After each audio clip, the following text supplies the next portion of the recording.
The universe operates on principles we understand: physics, chemistry, the fundamental laws of cause and effect. Starfleet has mapped nebulae, negotiated with gods, and maintained peace across thousands of worlds. But what happens when a man whose entire identity is built on being his planet's greatest defender is torn from that planet and dropped into a war-torn galaxy where his technology is simultaneously primitive and impossibly advanced? What happens when ego meets ethics, when pragmatism confronts principles, and when a genius who solves every problem with innovation discovers that some problems require more than just a better suit? The Bajoran wormhole had been stable for 3 years. A reliable cosmic phenomenon, a bridge between the alpha and gamma quadrants, carefully monitored by Deep Space Nine sensor arrays. Chief Miles O'Brien had calibrated those sensors himself, knew every fluctuation pattern, every harmonic variation when ships traversed the wormhole's exotic matter tunnel. Which is why the readings currently flooding his engineering console made absolutely no sense. "Major," O'Brien called out, his Irish accent thickening with stress. "We've got a massive energy surge in the wormhole. Bigger than anything I've ever seen. It's not opening, it's being torn open." On the operations deck above, Major Kira Nerys moved to the tactical station, her Bajoran features hardening into combat readiness. Around them, Deep Space Nine's Ops Center, a repurposed Cardassian command facility with its distinctive curved architecture and amber lighting, burst into controlled chaos as officers rushed to their stations.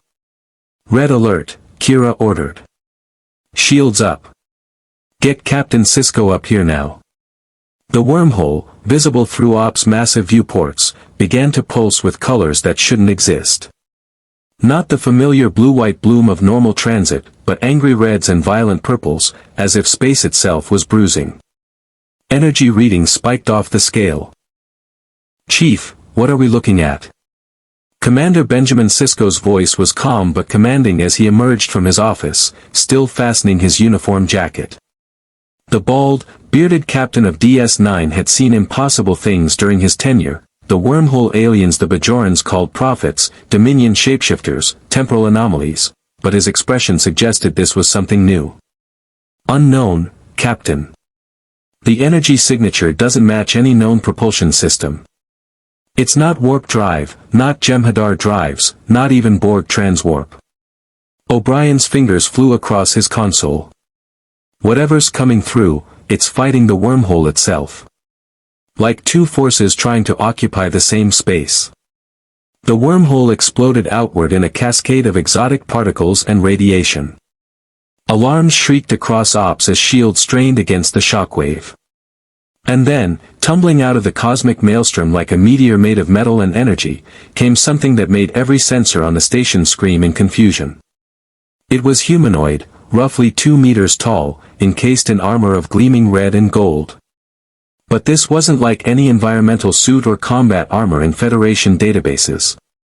It had elegant, almost organic curves, glowing points of light across its surface, and repulsor systems on the hands and feet that blazed with white-hot energy as the figure attempted to stabilize its trajectory. The armored being fired retro-thrusters, or what looked like retro-thrusters, and managed a controlled crash landing on one of DS9's upper pylons. Metal screamed as the figure skidded across the hull plating before magnetic systems locked it in place. "Hull breach on Pylon 2, Section 7, Kira reported. Emergency force fields holding. Captain, whatever that thing is, it just carved a 30-meter trench through our outer hull. Life signs?" Sisko asked, moving to the ops table where a holographic display of the station rotated, showing the damage in real time. "Reading one humanoid life form inside that armor," said Lieutenant Commander Jadzia Dax from the science station. The Trill's spotted features showed intense curiosity. "But the technology?" "Benjamin, I'm reading a controlled fusion reaction inside that suit. Not antimatter, not dilithium-mediated reactions, actual miniaturized fusion. That should be impossible at that scale. It just punched through a wormhole that shouldn't have let it through," O'Brien muttered. "I think we're past impossible." Sisko made his decision with the practiced efficiency of a Starfleet captain who'd learned to trust his instincts. Security team to Pylon 2. Dr. Bashir, stand by in the infirmary. Chief, can you scan through that armor? I want to know if whoever's in there is injured. Trying, sir, but the armor's interfering with our sensors. It's almost like it's designed to block scanning. O'Brien paused. Captain, the armor's moving. It's standing up. On the external sensor feed now displayed on the main view screen, the figure rose to its feet with surprising grace considering it had just crash-landed on a space station. The helmet, if that's what the sleek, angular head was, turned slowly, as if surveying the station. Then one hand rose, palm outward, and a beam of pure white energy lanced out, cutting through the hull plating with surgical precision.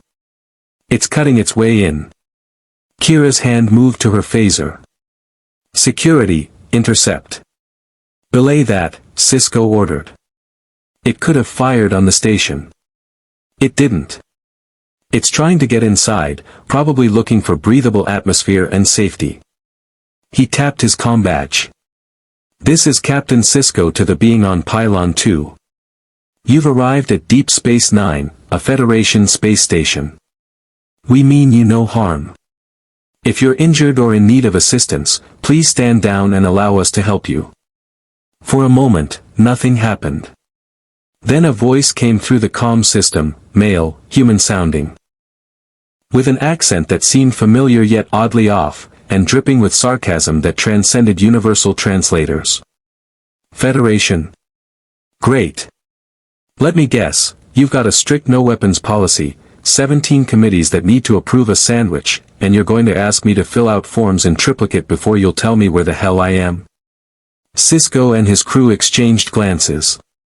Whoever this was, they weren't what anyone had expected. I'm Captain Benjamin Sisko.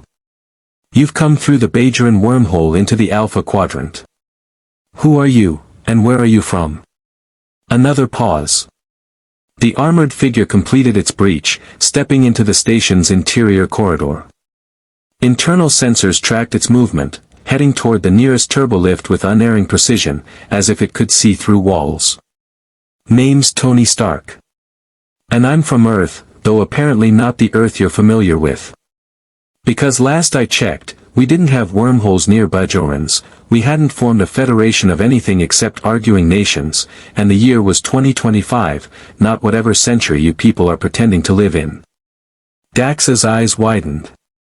Benjamin, his universal translator is working, but the cultural references, he's describing Earth from centuries ago. Pre-first contact. Pre-warp. Or from another universe entirely, Sisko said quietly. Another dimensional refugee. DS9 seemed to attract them. Mr. Stark, I'm reading weapon systems active on your armor. I'm going to have to ask you to power down and proceed to ops peacefully. We can sort this out, but not if you're armed and moving through my station unauthorized. Yeah, about that. Stark's voice carried amusement despite the situation. My suit's AI is currently freaking out because your technology is both impossibly advanced and weirdly primitive. You've got faster-than-light travel but your computer systems are running on what Jarvis is calling quantum abacuses. So here's the deal. Captain, I'm coming to your operations center because I need information, I need to figure out where I am, and I need to recalibrate my arc reactor before it destabilizes. I'm keeping my weapons online because I have trust issues and the last time someone said, "We mean no harm," to me, they tried to steal my tech and sell it to terrorists. Jarvis? O'Brien repeated. Just a rather very intelligent system, Stark replied. My AI assistant. Think of him as my digital butler with a British accent and passive-aggressive tendencies. If you want to see more characters enter the Star Trek universe, hit that subscribe button and drop the name of a character you'd want to see in the comments below. Live long and prosper. Sisko considered his options. The being, Stark, was already in the station, armed, and clearly technologically sophisticated enough to be a significant threat if he chose to be. But his tone suggested more confusion and defensive posture than aggression. And if he really was from another universe, another Earth where technology had developed differently. All right, Mr. Stark. Come to ops. But understand, the moment you show hostile intent, my security chief will put you down, armor or no armor. We've dealt with the Borg, the Dominion, and beings who claim to be gods. We're not easily impressed or intimidated. Noted. And just so we're clear, I'm not looking for a fight. I'm looking for answers and a way home. But if someone does try to steal my tech or threaten me, they're going to learn why I'm called Iron Man the hard way. 3 minutes later, the turbolift doors to ops opened, and Tony Stark stepped onto Deep Space Nine's command deck. The armor was even more impressive in person. Sleek red and gold plating that seemed to shift and flow like liquid metal, glowing arc reactor in the chest casting a blue-white light, helmet's eyes blazing with internal illumination. The design was aesthetically beautiful, form and function merged in ways that suggested an artist as much as an engineer had created it. Stark stood there for a moment, helmet scanning the room with visible sensor sweeps. Then, with a sound like sliding metal and a shimmer of nanotechnology, the helmet retracted, flowing back into the collar of the suit to reveal a human face. He was handsome in a rakish way, dark hair with gray at the temples, a precisely trimmed goatee, and brown eyes that radiated intelligence and barely suppressed ego. He looked to be in his 40s, with the kind of weathered features that suggested he'd lived hard despite obvious wealth and privilege. Okay, Stark said, looking around ops with a critical eye. Cardassian design, Bajoran religious iconography, Federation tech retrofitted into hostile architecture. You're sitting on a repurposed enemy space station in a contested region, probably playing peacekeeper after some kind of occupation or war. His eyes locked onto Sisko. And you're Starfleet, but you've got that look, the one that says you've bent more than a few rules to get results. We might actually get along. Sisko felt a smile tug at his lips despite himself. That's an impressive assessment from 30 seconds in the room. I'm impressive in general. It's kind of my thing. Stark's eyes found the viewscreen showing the wormhole, now returned to its stable state. Is that stable? Please tell me that's stable and not about to explode or suck me back into the dimensional blender. It's stable, Dax confirmed, stepping forward with scientific interest bright in her eyes. I'm Lieutenant Commander Jadzia Dax, Station Science Officer. That's the Bajoran wormhole, a stable passage to the Gamma Quadrant created by beings the Bajorans call prophets. They exist outside linear time. Of course they do. Stark rubbed his face. Time travel. Why not? I've dealt with Infinity Stones, alien invasions. And a purple titan trying to kill half the universe. Time-traveling wormhole aliens are just Tuesday at this point. Infinity Stones? Kira asked. Alien invasions? Long story. Different universe. Probably. Stark's arc reactor pulsed, and he grimaced. Look, I don't suppose you have an engineering section where I can run diagnostics? My reactor's stable but running at about 60% efficiency. Whatever that wormhole did to me, it scrambled my power systems. O'Brien's engineering instincts immediately overrode his caution. I've got a workshop on the promenade. And I'd like to take a look at that reactor myself, if you don't mind. Controlled fusion at that scale is impossible with your tech level, I know. Jarvis already told me. Stark's expression shifted to something more serious. Captain Sisko, let's cut to the chase. I'm Tony Stark, genius, billionaire, philanthropist, and occasional superhero from a version of Earth that apparently doesn't exist in your universe. I was fighting an interdimensional threat when my arc reactor overloaded and punched a hole through reality. I have no idea how to get home, my suit needs repairs, and I'm trying really hard not to panic about being stranded in a universe where apparently humanity joined a peaceful federation and explored space instead of nuking itself into oblivion. He paused. How am I doing so far on the not panicking front? Better than most dimensional refugees, Sisko said honestly. Mr. Stark, welcome to Deep Space Nine. Let's get you settled, figure out what happened, and see if we can't find you a way home. Chief O'Brien, take Mr. Stark to your workshop. But Mr. Stark. I know. Play nice, don't steal anything, don't upgrade your weapons systems without permission, and definitely don't do anything that violates your precious Prime Directive. Stark's smile was sharp. Don't worry, Captain. I'm on my best behavior. Which, admittedly, isn't saying much, but I'm trying. As O'Brien led Stark toward the turbolift, Sisko heard the engineer already peppering the armored man with questions about fusion containment and magnetic field geometries. And Stark, despite his sarcasm and obvious stress, was answering with the enthusiasm of someone who loved talking shop. Sisko turned to Dax, who was still analyzing sensor readings. Old man, what do you think? The Trill's expression was troubled. I think we just got very lucky or very unlucky. That technology.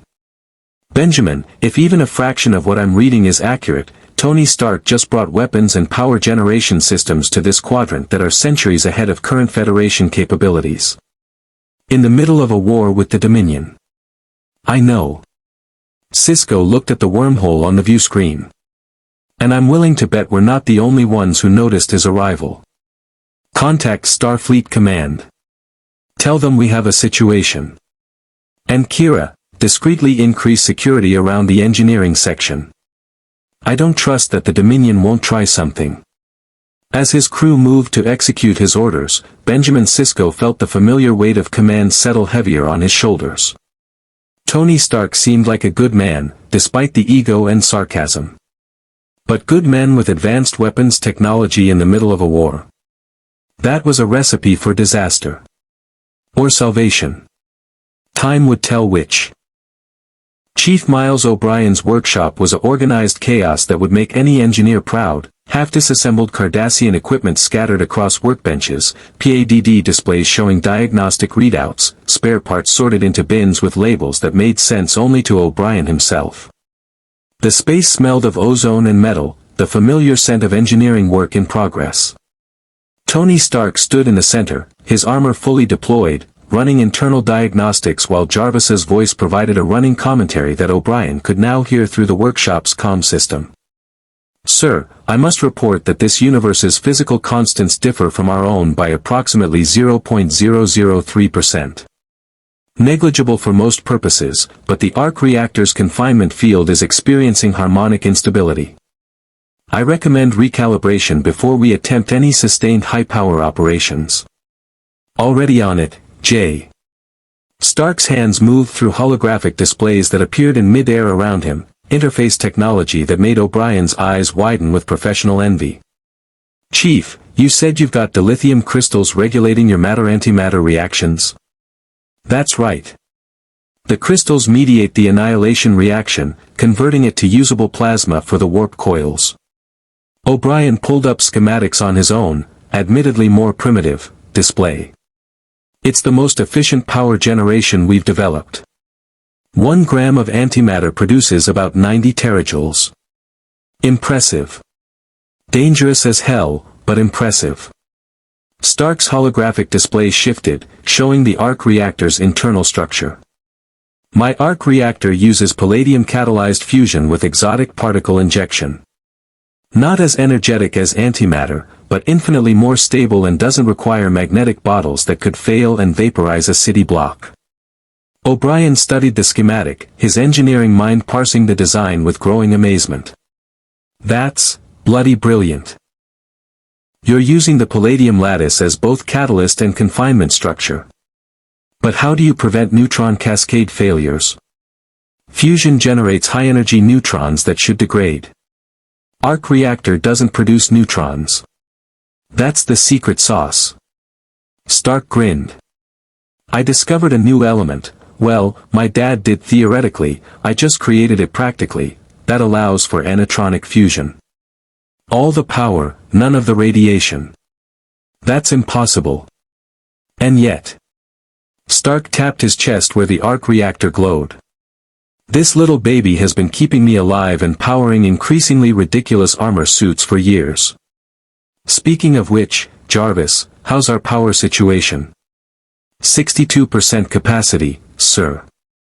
Repulsor systems functional, flight capability restored, defensive shields nominal. However, weapons systems are showing decreased efficiency. The beam coherence is suffering in this universe's subspace environment. Wait, subspace is affecting your weapons? O'Brien leaned forward. That means you're tapping into subspace frequencies somehow. How is that possible if you don't have warp technology? Stark's expression shifted to something more thoughtful. I don't know that we are tapping subspace, at least, we don't call it that. But repulsor technology does involve manipulating exotic particles and creating localized field distortions. Maybe we've been using subspace all along without realizing it. Before O'Brien could respond, the workshop door chimed. Enter, O'Brien called. Lieutenant Commander Jadzia Dax entered, carrying a scientific tricorder and wearing an expression of barely contained scientific excitement. Behind her came Dr. Julian Bashir, DS9's chief medical officer, his youthful features showing the kind of intense curiosity that made him both an excellent doctor and occasionally exhausting companion. Mr. Stark, Dax said. I hope you don't mind, but I've been analyzing the sensor data from your arrival. The energy signature you left behind is fascinating. It's like nothing I've ever encountered, and I've got 7 lifetimes of experience to draw on. Stark's helmet retracted again, revealing his face. 7 lifetimes. I'm a Trill. Symbiotic species.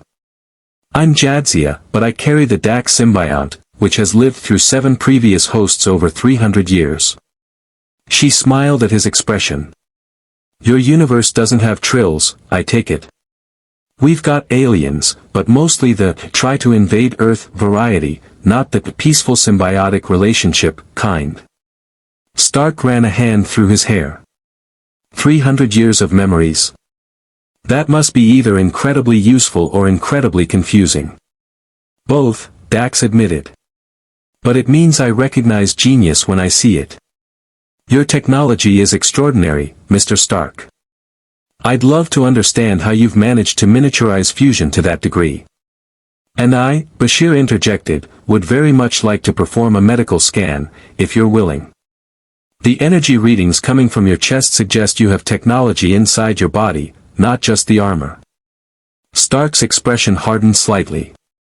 The arc reactor is keeping shrapnel from entering my heart. It's not coming out, and I'm not keen on letting anyone poke around my chest cavity. I understand, Bashir said, his tone gentling with practiced bedside manner. I'm not suggesting removal. But if you're going to be here for any length of time, I need to understand your physiology to treat any potential injuries. And I'm curious about the mechanism. Using a miniature fusion reactor as a medical device is unprecedented. Stark studied Bashir for a moment, then seemed to make a decision. Fine. But no invasive procedures, no removing anything, and Jarvis monitors everything. Deal? Deal. As Bashir approached with his medical tricorder, Stark's armor retracted further, revealing the arc reactor embedded in his chest, a glowing circle of technology surrounded by scarred tissue.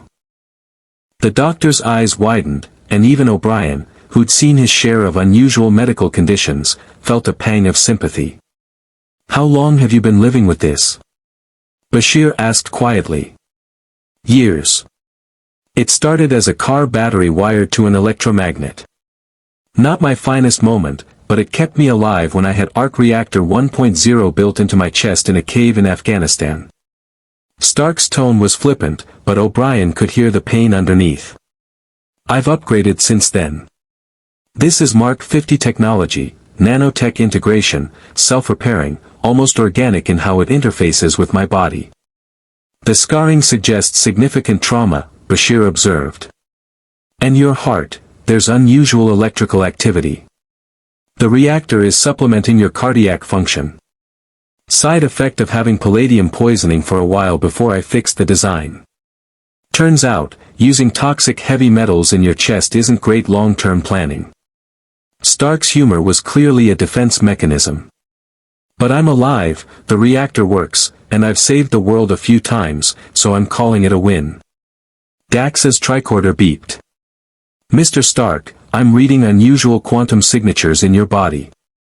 Not just from the reactor, but throughout your cellular structure. I think your transit through the wormhole affected you on a subatomic level. Affected me how?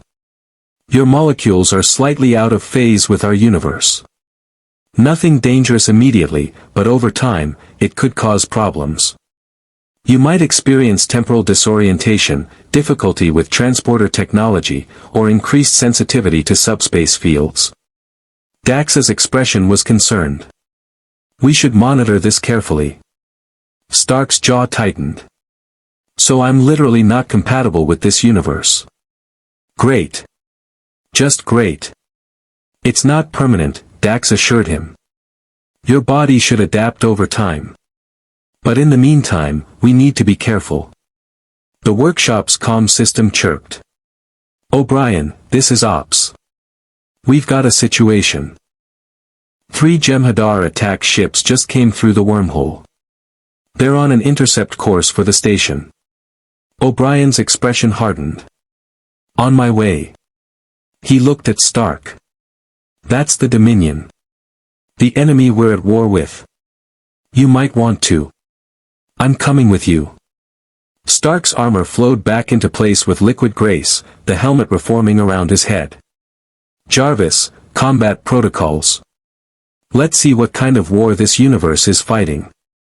They ran for the turbolift, Dax and Bashir close behind. As they ascended toward Ops, O'Brien gave Stark a quick tactical briefing. The Jem'Hadar are genetically engineered soldiers. Bred for combat, utterly loyal to their masters called the Founders. They've got superior strength, personal cloaking devices, and they don't fear death. Their ships have phased polaron beams that can cut through shields. Sounds delightful, Stark said. What's our defensive capability? The station has phaser arrays and photon torpedoes. We've also got the USS Defiant docked, a warship designed specifically to fight the Borg but works well against the Dominion.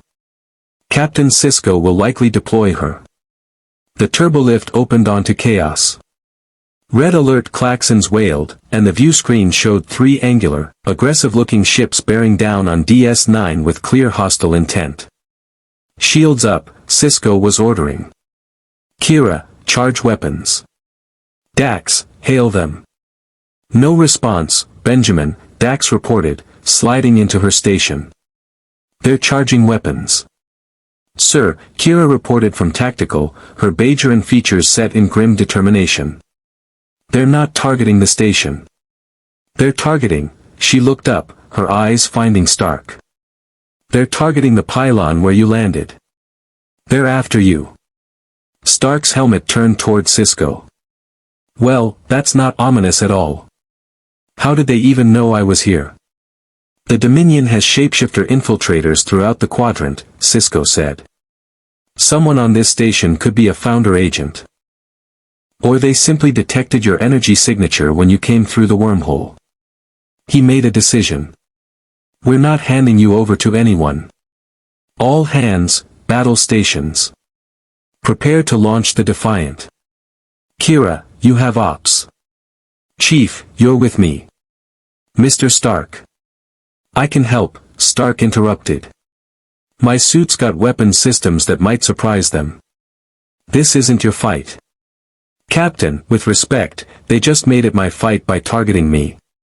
Stark's voice carried the authority of someone used to command. And I don't let other people die protecting me. Ever. That's not who I am. Sisko studied the armored figure for a moment, then nodded sharply. All right. You can deploy with the Defiant as tactical support. But you follow my orders, understood? This isn't some solo mission. I can work with a team. I've done it before. Stark's tone suggested that hadn't always gone well, but he was willing to try. As they ran toward the airlock where the Defiant was docked, O'Brien couldn't help but notice how Stark moved, the armor's servos and repulsors making him impossibly fast and agile.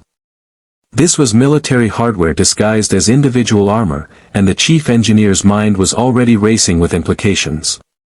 The USS Defiant was a compact, aggressive-looking warship, all angles and armor plating, designed by Starfleet's most paranoid engineers to fight the unstoppable Borg. Sisko took command with practiced ease, officers moving to stations with the efficiency of a crew that had trained together through multiple battles. "Mr. Worf," Sisko called to his Klingon tactical officer as the bridge came alive. "Status?" Worf's deep voice carried satisfaction. "All weapons online. Quantum torpedoes loaded. The Jem'Hadar ships are closing to attack range. Then let's not disappoint them. Red alert. Raise cloak and move to intercept vector. Mr. Stark, you'll deploy when we decloak. Hit them hard and fast, then get back to the ship. We don't know how your armor will handle their weapons." "Roger that." Stark stood near the aft section, magnetic clamps holding him in place. "Jarvis, full combat mode. Let's introduce these guys to Stark Industries." The Defiance cloaking device engaged, rendering the ship invisible to sensors and visual detection. Through the view screen, the three Jem'Hadar ships began scanning for their prey, clearly confused by the Defiant's disappearance. "Approaching optimal firing range," Worf reported. "Decloak. Fire all weapons." The Defiant shimmered back into existence directly above the lead Jem'Hadar ship, pulse phasers and quantum torpedoes unleashing devastation at point-blank range. The enemy vessel's shields collapsed under the barrage, and explosions rippled across its hull. "Airlock open," O'Brien called. "Mr. Stark, you're clear." Stark launched into space with a burst from his repulsors, and O'Brien watched through external sensors as Iron Man became a red and gold streak diving toward the Jem'Hadar formation.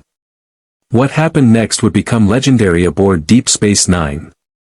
Stark hit the damaged Jem'Hadar ship with a sustained repulsor blast from both hands, the white-hot beam cutting through weakened armor like a plasma torch through hull plating. The ship began venting atmosphere and plasma, listing out of control. The other two Jem'Hadar vessels turned their attention to this new threat, phased polaron beams lancing through space. But Stark's armor was small, fast, and equipped with flight capabilities the Jem'Hadar had never encountered. He barrel-rolled between incoming fire, his movements more like a fighter pilot than an infantryman. "Jarvis, target their weapon arrays. Let's see if these guys can adapt to Earth technology." "Targeting solution acquired, sir." Engaging. Stark's armor opened panels along his arms and shoulders, revealing micromissile batteries. A swarm of miniature projectiles launched, each one tracking independently toward the Jem'Hadar ship's weapon emplacements. The missiles struck with precision, and explosions blossomed across the enemy vessel's hulls. "By Kallus," Worf breathed, watching the display with warrior's appreciation. "He fights with honor." "He fights like someone who's done this before," Sisko observed. "A lot." "Dax, status on the Jem'Hadar ships." "The first one is disabled and drifting. The other two are adapting, they're trying to hit him with spread fire patterns. It's working. His shields are taking damage." On screen, Stark jinked left as a polaron beam grazed his armor, sparks flying. "Okay, that stings. Jarvis, shield reinforcement to forward arc. And charge the uni-beam. Time to show them what the arc reactor can really do." The glowing circle in Stark's chest began to brighten, energy building to critical levels. He stopped his evasive maneuvers, facing the nearest Jem'Hadar ship head-on, and for a moment, seemed to simply float in space, a tiny figure before a warship hundreds of times his size. Then the uni-beam fired. A coherent beam of pure fusion energy lanced from Stark's chest, striking the Jem'Hadar ship's forward shields. For 3 seconds, the beam held steady, pouring more energy into that single point than should be possible from a man-portable system. The shields collapsed, and the beam carved into the ship's hull, penetrating deep into its interior. The ship exploded from within, antimatter containment failing. The blast waved through Stark backward, tumbling through space until his stabilizers caught him. "Sir, armor integrity at 40%, Jarvis reported. That explosion was significantly more powerful than anticipated. Recommend immediate withdrawal. The final Jem'Hadar ship, having witnessed 2 of its fellows destroyed or disabled by a single armored human, did something unexpected. It retreated, jumping to warp and fleeing back toward the wormhole. Should we pursue? Worf asked. Clearly hoping the answer was yes. Negative. Let them go. They'll report back to the Founders about our new asset. Sisko tapped his comm. Mr. Stark, return to the ship. Well done. As Stark flew back toward the Defiant's open airlock, his voice came over the comm channel with characteristic swagger despite his damaged armor. Jarvis, make a note, interdimensional war-torn space station, engaged 3 hostile ships, destroyed 1 and disabled another. Add it to the highlight reel. Noted, sir. Though I feel compelled to point out that you nearly got yourself killed. Again. It's Tuesday, Jay. That's what we do on Tuesdays. When Stark finally stood on the Defiance bridge, his armor scorched and damaged but still functional, Sisko approached him with an expression that mixed respect and concern. That was reckless, impressive, and exactly the kind of thing I'd expect from your psychological profile based on 30 minutes of observation. Stark's helmet retracted. Did we win? We won. But now the Dominion knows you exist, knows what you can do, and will want that technology. Sisko's eyes were serious. You've just made yourself the most valuable target in the Alpha Quadrant, Mr. Stark. I hope you understand what that means. Tony looked out at the stars through the view screen, at Deep Space Nine in the distance, and at the wormhole that had stranded him here. Story of my life, Captain. Story of my life. The Defiant docked at DS9 to a hero's welcome that made Tony Stark deeply uncomfortable. Bajoran civilians lined the promenade, applauding as he walked past in his damaged armor. Children pointed with wonder. Shopkeepers called out thanks. It reminded him too much of New York after the Battle of Manhattan, adulation he'd never felt he deserved, gratitude that weighed heavier than condemnation. They think you're a savior, Kira said, walking beside him as an unofficial escort. The Bajoran Major's expression was complex, appreciation mixed with wariness. My people know what it's like to be occupied, to face an enemy that seems unstoppable. Watching you destroy a Jem'Hadar ship single-handedly. That gives them hope. Hope's a dangerous thing, Tony muttered. Especially when it's pinned on one guy in a metal suit. They reached O'Brien's workshop, where the chief engineer was already preparing diagnostic equipment. But before Tony could enter, a new voice stopped him. Mr. Stark. A word, if you please. The man who approached was older, human, with silver hair and a face that suggested he smiled rarely and meant it even less often. He wore civilian clothes, nondescript gray that somehow felt more like a uniform than Starfleet's actual uniforms. 2 operatives flanked him, also in civilian dress, their posture screaming security training. Tony's Jarvis immediately flagged them. Sir, these individuals are armed with weapons I cannot identify. Their biosigns suggest enhanced reflexes and cybernetic implants. Recommend caution. I'm always cautious, Tony subvocalized. Aloud, he said, and you are. Director Sloan, Section 31. The man's smile was practiced and empty. We're an autonomous branch of Starfleet intelligence tasked with protecting the Federation from threats both external and internal. We've been very interested in your arrival, Mr. Stark. Kira's hand moved toward her phaser. Section 31 has no jurisdiction on this station. Captain Sisko. Doesn't need to know we're here, Sloan interrupted smoothly. Unless he wants to explain to Starfleet Command why he's harboring a dimensional refugee with weapons technology that could end the Dominion War in a month. We're not here to threaten, Major. We're here to offer Mr. Stark an opportunity. Tony's arc reactor pulsed, a tell he'd never quite eliminated when his heart rate elevated. Section 31. He'd seen enough spy thrillers and worked with enough SHIELD operatives to recognize a black ops organization when he met one. Let me guess, you want my tech. You want me to build weapons, upgrade your ships, and turn the tide of your war. And in exchange, you'll help me get home. Perceptive. Though I'd phrase it differently. We want to offer you resources, facilities, and freedom to work without Federation bureaucracy holding you back. Yes, we'd like your expertise applied to our current conflict. But more importantly, we'd like to ensure your technology doesn't fall into Dominion hands. Or Romulan. Or Cardassian. Sloane's eyes were cold and calculating. You're a strategic asset, Mr. Stark. One way or another, you're going to be involved in this war. We're offering you the chance to control how. Get off my station. Sisko's voice cut through the promenade's ambient noise like a phaser through hull plating. The captain strode toward them, Worf at his side, the Klingon's hand on his disruptor.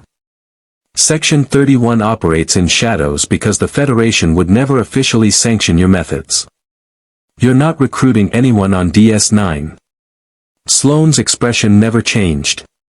Captain Sisko. Still clinging to principles in the middle of a war we're losing. Admirable. Foolish, but admirable. He turned back to Tony. The offer stands, Mr. Stark. When you realize the Federation's idealism is getting good people killed, contact us. We'll be waiting. He and his operatives walked away, disappearing into the promenade's crowd with practiced ease. What the hell was that? Tony asked. Trouble, Sisko said grimly. Section 31 claims to protect the Federation, but they do it by becoming exactly what we're supposed to stand against. Assassination, biological warfare, political manipulation, all justified by the ends. They wanted you before, but now that they've seen what you can do. He shook his head. We need to talk. Privately. My office. Sisko's office was a study in contrasts, Starfleet efficiency mixed with Bajoran spiritual artifacts, a baseball on the desk that seemed oddly out of place in the 24th century. Tony sat across from the captain, his armor finally retracted into standby mode, revealing the sleeveless shirt underneath that showed the arc reactor's glow through fabric. Dax, O'Brien, Kira, and Worf joined them, the senior staff forming what Tony recognized as a war council. Let's address the reality of your situation, Sisko began without preamble. You've been here 6 hours. In that time, you've demonstrated technology centuries ahead of Federation standard, destroyed a Jem'Hadar warship, and attracted the attention of Section 31. The Dominion knows about you. The Founders will send everything they have to capture you and your armor. And Section 31 will manipulate events to force you into working for them. So I'm a liability, Tony said flatly. You're a complication. Sisko's expression softened slightly. But potentially a valuable one. Mr. Stark, I've read the reports. I know what that arc reactor can do. If we could adapt that technology to Federation power systems. You can't. Tony's interruption was firm. The arc reactor requires a new element I synthesized. An element that doesn't exist in nature and requires equipment I don't have access to in this universe to create. Even if I gave you complete schematics, you couldn't replicate it without decades of foundational research. But you could build more, O'Brien said. With our resources and facilities. Maybe. Eventually. But here's the problem, Chief. Tony leaned forward. Where I come from, I learned a hard lesson about weapons proliferation. I built missiles, sold them to the highest bidder, and watched them get used to kill innocent people. I shut down my weapons division, stopped selling to governments, and kept the most dangerous tech, like this armor, locked down tight. Now you want me to hand over miniature fusion reactors and repulsor technology to a civilization at war? He shook his head. I've lived that nightmare. I'm not eager to repeat it. The Federation isn't your weapons buyers, Kira argued. We don't profit from war. We're fighting for survival against an enemy that wants to conquer the entire Alpha Quadrant. That's what they all say. We're the good guys. We need these weapons to protect people. And maybe you even believe it. But weapons have a way of outlasting wars. What happens when the Dominion War ends and the Federation has arc reactor technology? What happens when some admiral decides to use it against the next enemy? Or the one after that? You don't trust us, Sisko observed. I don't trust anyone. It's kept me alive this long. Worf's growl rumbled through the office. Then why did you fight alongside us? If you trust no one, why risk your life against the Jem'Hadar? Tony met the Klingon's fierce gaze. Because those ships were targeting me. Because people would have died if I didn't act. Because despite my trust issues, I'm apparently constitutionally incapable of standing by when I can help. He sighed. Look, I get it. You're in a war. You're desperate for advantages. And I show up like some interdimensional Santa Claus with a bag full of advanced tech. But I've been down this road. I know where it leads. Then what do you propose? Dax asked, her tone more curious than accusatory. You can't fight the entire Dominion alone. You can't return home without help understanding the wormhole's quantum mechanics. And you can't hide, not after that display against the Jem'Hadar. Tony was silent for a long moment, his mind racing through scenarios, calculating probabilities. Jarvis whispered analysis in his ear through the armor's internal comm, but ultimately, this decision was Tony's alone. I'll help. But on my terms. He looked at each of them in turn. I'll work with O'Brien to improve DS9's defensive systems. Nothing that can be weaponized easily, nothing that violates your principles, but systems that protect this station and the people on it. I'll fight when necessary, but I'm not building weapons for Starfleet. And I maintain full control over my armor and technology. No one gets access to arc reactor specs, repulsor blueprints, or Jarvis's code. Non-negotiable. Starfleet Command won't like that, Kira said. Starfleet Command can file a complaint. Tony's smile was sharp. I'm not one of your officers. I'm not subject to your chain of command. I'm a dimensional refugee with advanced technology who's offering to help because it's the right thing to do, not because anyone ordered me to. You can accept that, or you can try to take my tech by force. Spoiler alert, the second option doesn't end well for anyone. Sisko studied Tony for a long moment, and Tony could almost see the calculations happening behind those steady eyes. Finally, the captain nodded. All right. We do this your way. But Mr. Stark, understand, the moment I think you're putting this station or its people at risk, our arrangement ends. Clear. Crystal. Good. Chief, work with Mr. Stark on defensive improvements. Keep me apprised of any breakthroughs. Dismissed. As they filed out of the office, Dax fell into step beside Tony. That was quite a performance. The reluctant hero routine. It's not a routine. I know. That's what makes it interesting. She smiled. You remind me of someone I knew in a previous life.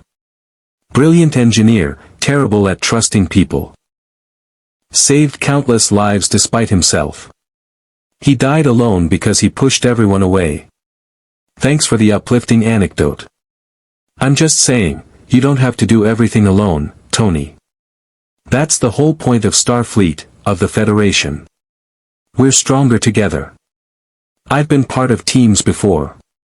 The Avengers, S.H.I.E.L.D., various clusterfucks masquerading as cooperation. Know what I learned? Teams fail. People betray you. The only person you can truly count on is yourself. Is that why you built an AI to keep you company? Because you're so good at being alone. Tony stopped walking, stung by the observation's accuracy. Jarvis is a tool. Jarvis is a friend. Don't insult my intelligence or his by pretending otherwise. Dax's tone gentled. Look, you've been here less than a day. You're displaced, scared, and trying to maintain control the only way you know how, by keeping everyone at arm's length. I get it. But Tony. Eventually, you're going to need help. And when that moment comes, I hope you'll remember that not everyone in this universe is out to exploit you. She walked away, leaving Tony standing in the promenade with Jarvis's quiet voice in his ear. Ms. Dax makes several valid points, sir. Not you too, Jay. I'm simply observing that your isolationist tendencies, while understandable given past betrayals, may prove counterproductive in our current situation. Since when did you get a psychology subroutine? Since I've spent years analyzing your behavior patterns and attempting to keep you alive despite your best efforts to the contrary. Tony couldn't help but smile. Fair point. He made his way back to O'Brien's workshop, his mind already shifting to engineering problems. Defensive systems for DS9. Something that wouldn't violate his principles but would keep people safe. Shield improvements, maybe. Structural reinforcement. Sensor enhancement to detect cloaked ships. The workshop door opened to reveal O'Brien at a workbench. Already pulling up DS9's defensive specifications. The chief engineer looked up as Tony entered. So, we're doing this. We're doing this. Tony rolled up his metaphorical sleeves. Show me what you're working with, Chief. Let's see if we can keep this rust bucket of a station in one piece. O'Brien grinned. She's not a rust bucket. She's a temperamental, overcomplicated Cardassian nightmare with Starfleet band-aids holding her together. But she's our temperamental nightmare. Sounds like every piece of tech I've ever loved. Tony pulled up a holographic display. Alright, let's start with the shield generators. Your current configuration is horribly inefficient. You're losing at least 30% of your power to harmonic interference. I can fix that without giving you any weapons applications. As they dove into the work, Tony felt something he hadn't expected in this strange universe: purpose. Maybe Dax was right. Maybe he didn't have to do everything alone. But old habits died hard, and Tony Stark's habit of trusting only himself had kept him alive through more disasters than he could count. The question was whether it would be enough to keep him alive in a universe at war. 3 days after Tony Stark's arrival, Deep Space Nine hummed with activity that had nothing to do with war preparations. In a cargo bay converted to a temporary workshop, Tony stood before a holographic display showing the station's power distribution network while O'Brien, several Starfleet engineers, and a Bajoran maintenance crew watched with varying degrees of skepticism and awe. Your problem, Tony said, manipulating the hologram to highlight critical junctions, is that the Cardassians built this station to oppress people, not protect them. Every system is designed with redundancy for surveillance and control, but your actual defensive infrastructure is an afterthought. When you fire weapons, shields drop to 20% efficiency because the power grid can't handle simultaneous high-draw systems. We've compensated by rotating shield frequencies and staggering weapons fire, O'Brien said, a hint of defensiveness in his voice. You've applied band-aids to a sucking chest wound. Tony zoomed in on a power relay. But I can fix it. These EPS conduits, your electroplasma system, they're routed through 17 unnecessary junctions between your reactor and shield generators. It's like running a marathon through a maze when you could just draw a straight line. A young Starfleet ensign raised her hand tentatively. Mr. Stark, if we bypass those junctions, won't we lose redundancy? If one conduit fails, you lose everything, yeah. Which is why we don't just bypass, we reroute with dynamic load balancing. Tony's fingers flew through the holographic interface, sketching out modifications. Jarvis, show them the simulation. The hologram shifted, showing the station under simulated attack. In the current configuration, shields fluctuated wildly as weapons fired. In Tony's proposed design, shields remained stable while weapons maintained consistent output. Impossible, muttered one of the engineers. The power requirements alone would overload the plasma manifolds. Only if you use your standard manifolds. Tony pulled up a new schematic.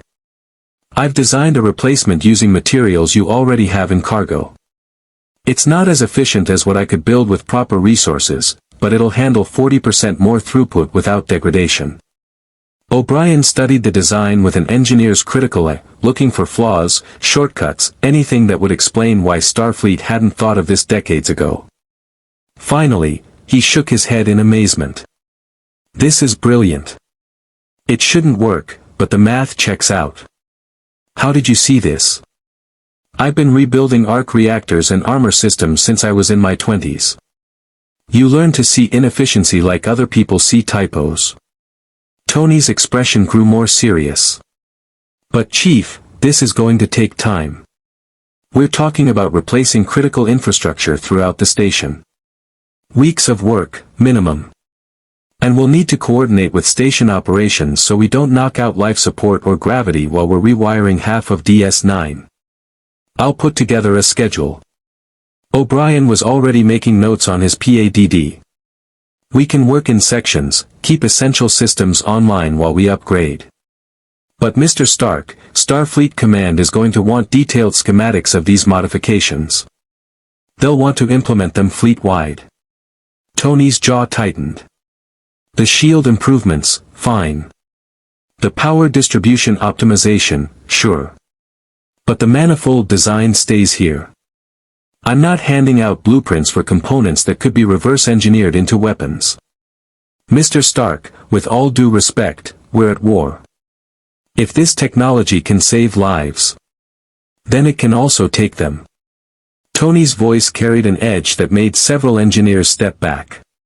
I've heard every variation of the greater good and saving lives used to justify weapons development. The answer is still no. DS9 gets the upgrades because you're defending a strategic position and protecting civilians. Starfleet wants to outfit a battle fleet. They can figure it out themselves. Before O'Brien could respond, the comm system crackled.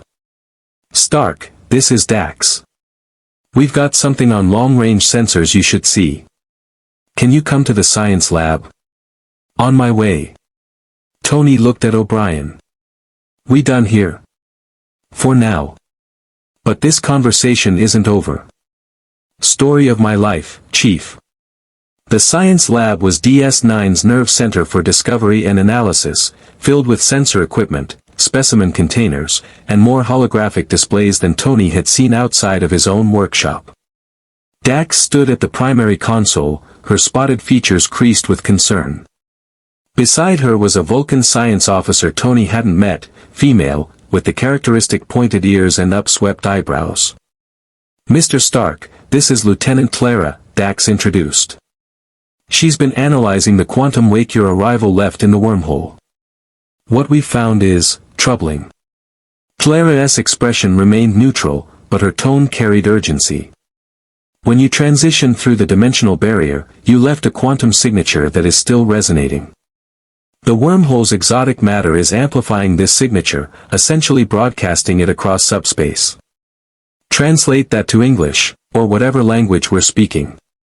Your arrival punched a hole between universes, Dax said. And that hole is still leaking. Not physically, but on a quantum level. Anyone with sufficiently advanced sensors can detect the signature. And more concerning, it's attracting attention. She pulled up a star chart showing the Bajoran sector. Multiple colored markers indicated sensor contacts. We've detected 3 separate probe launches toward the wormhole in the past 48 hours.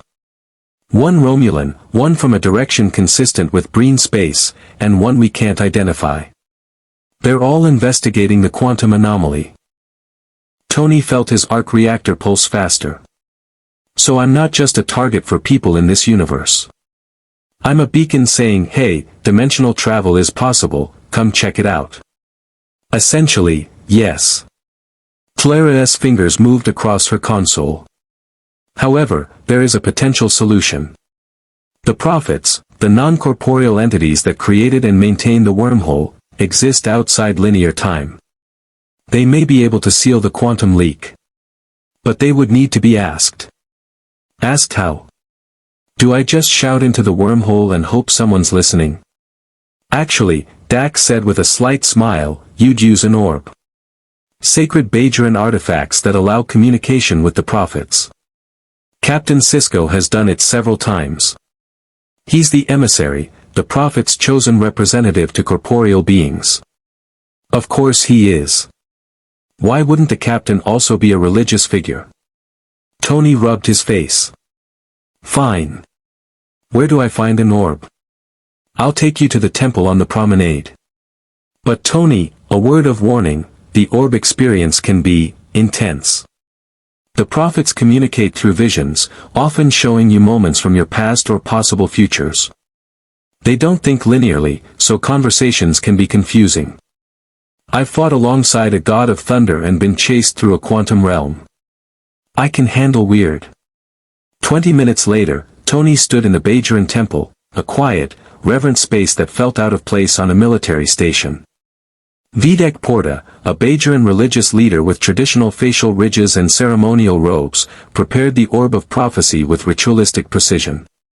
The prophets do not reveal themselves to everyone, Porta said, his voice gentle but firm. If they choose not to appear, do not take it as rejection. They exist beyond our understanding of cause and effect. No pressure. Tony tried to keep his tone light, but his heart was racing. Jarvis whispered biometric data in his ear, elevated heart rate, increased cortisol, stress response. What do I do? Open yourself to the experience. Do not resist what you see. Porta opened the orb's container, and light exploded outward, not normal light, but something that seemed to exist in more than 3 dimensions. Tony felt his consciousness pulled forward, or backward, or sideways through time itself. And then he was standing in his Malibu workshop. But not his workshop, a version of it that existed in memory and regret. The workspace was cluttered with arc reactor prototypes, armor pieces scattered across benches, and on the main display screen, news footage of a village destroyed by Stark Industries weapons. No. Tony tried to look away, but the vision held him. I shut down the weapons division. I fixed this. A voice spoke, or rather, multiple voices overlapping, speaking in perfect unison. The prophets. The Stark exists here. The Stark exists in the other place. The Stark exists in the time of regret. Tony spun, searching for the source of the voices, but saw only his workshop shifting around him. Now it was the cave in Afghanistan where he'd built the first Iron Man suit. Then it was the Battle of New York, Chitauri falling from the sky. Then Sokovia, rising and falling, civilians screaming. I know my past. I live with it every day. Is this supposed to teach me something? The linear beings learn through consequence. The Stark carries consequence across the barrier between. The Stark brings his regret to the station of the emissary. The workshop dissolved, replaced by DS9. But a version of DS9 on fire, bulkheads torn open, bodies floating in corridors. Tony saw Dax, lifeless, her spots pale. O'Brien, crushed under debris. Sisko, staring at nothing with empty eyes. No. This hasn't happened. It exists in the path of the Stark. The linear being who builds weapons sees only protection. Does not see destruction that follows. Tony's chest tightened, the arc reactor pulsing erratically. I'm trying to help. I'm trying to do better than I did before. The Stark speaks truth and speaks false.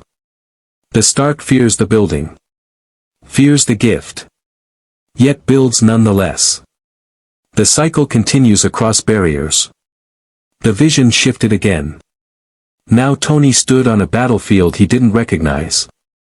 Starfleet ships burning in space.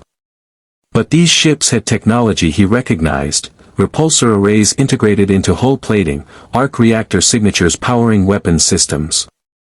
His technology, militarized and deployed across an entire fleet. And facing them, Dominion ships being obliterated by the thousands. The battle was one-sided. Total victory. Total annihilation. And in the center of the flagship's bridge, Captain Sisko stood with haunted eyes, giving orders to destroy fleeing Jem'Hadar vessels that posed no threat. I didn't do this, Tony whispered. I won't do this. The Stark has done this. The Stark will do this. The Stark fears doing this. All exist in different paths. The question is not what the Stark does. The question is what the Stark chooses. The visions stopped. Tony found himself back in the temple, gasping, his armor automatically deploying around him in defensive response to his elevated stress. Videk Porta caught him as he stumbled. Easy, Mr. Stark. The prophets can be overwhelming. Did they show you what they showed me? The prophets show each person what they need to see. What did they show you? Tony couldn't answer. His mind was still reeling from the images, DS9 destroyed, his technology weaponized, a war won through the kind of overwhelming force he'd spent years trying to prevent. His comm badge chirped. Stark, this is Ops. We have a situation. A Romulan warbird just decloaked off the station's bow. They're hailing us, demanding to speak with you specifically. Of course they were.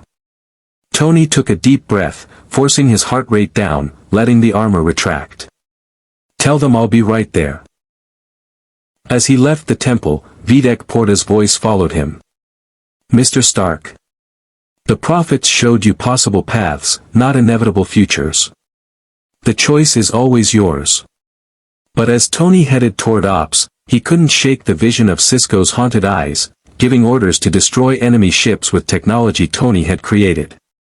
The prophets had shown him his greatest fear, not that his technology would fail to protect people, but that it would succeed too well. That he would turn the Federation into something it wasn't supposed to be. And somewhere in the back of his mind, a quiet voice wondered if Section 31 had been right. If the only way to win a war was to become what you were fighting against. Tony silenced that voice. He'd faced that temptation before, with the Sokovia Accords, with his fight against Steve Rogers, with every decision to build a new suit despite knowing the risks. He'd make the same choice now that he'd made then. He'd fight his own way. And hope it was enough. The Romulan warbird dominated the view screen in Ops, a massive bird of prey design painted in predatory greens and grays, its hull bristling with disruptor arrays and torpedo launchers.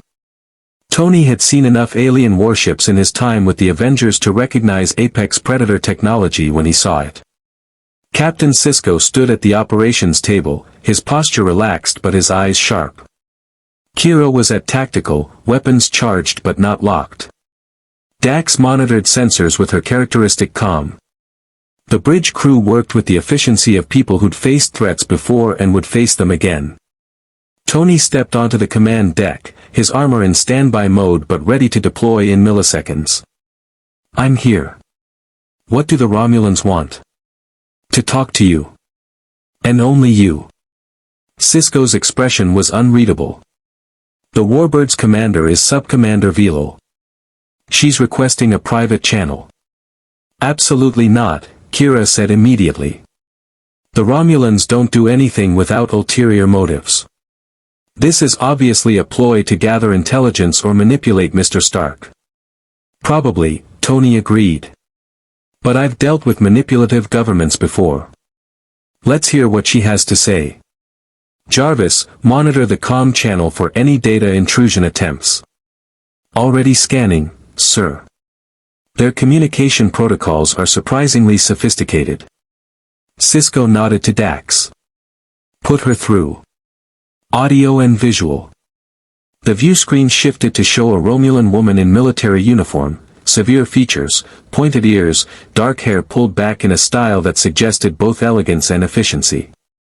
Her eyes were cold, calculating, and focused entirely on Tony.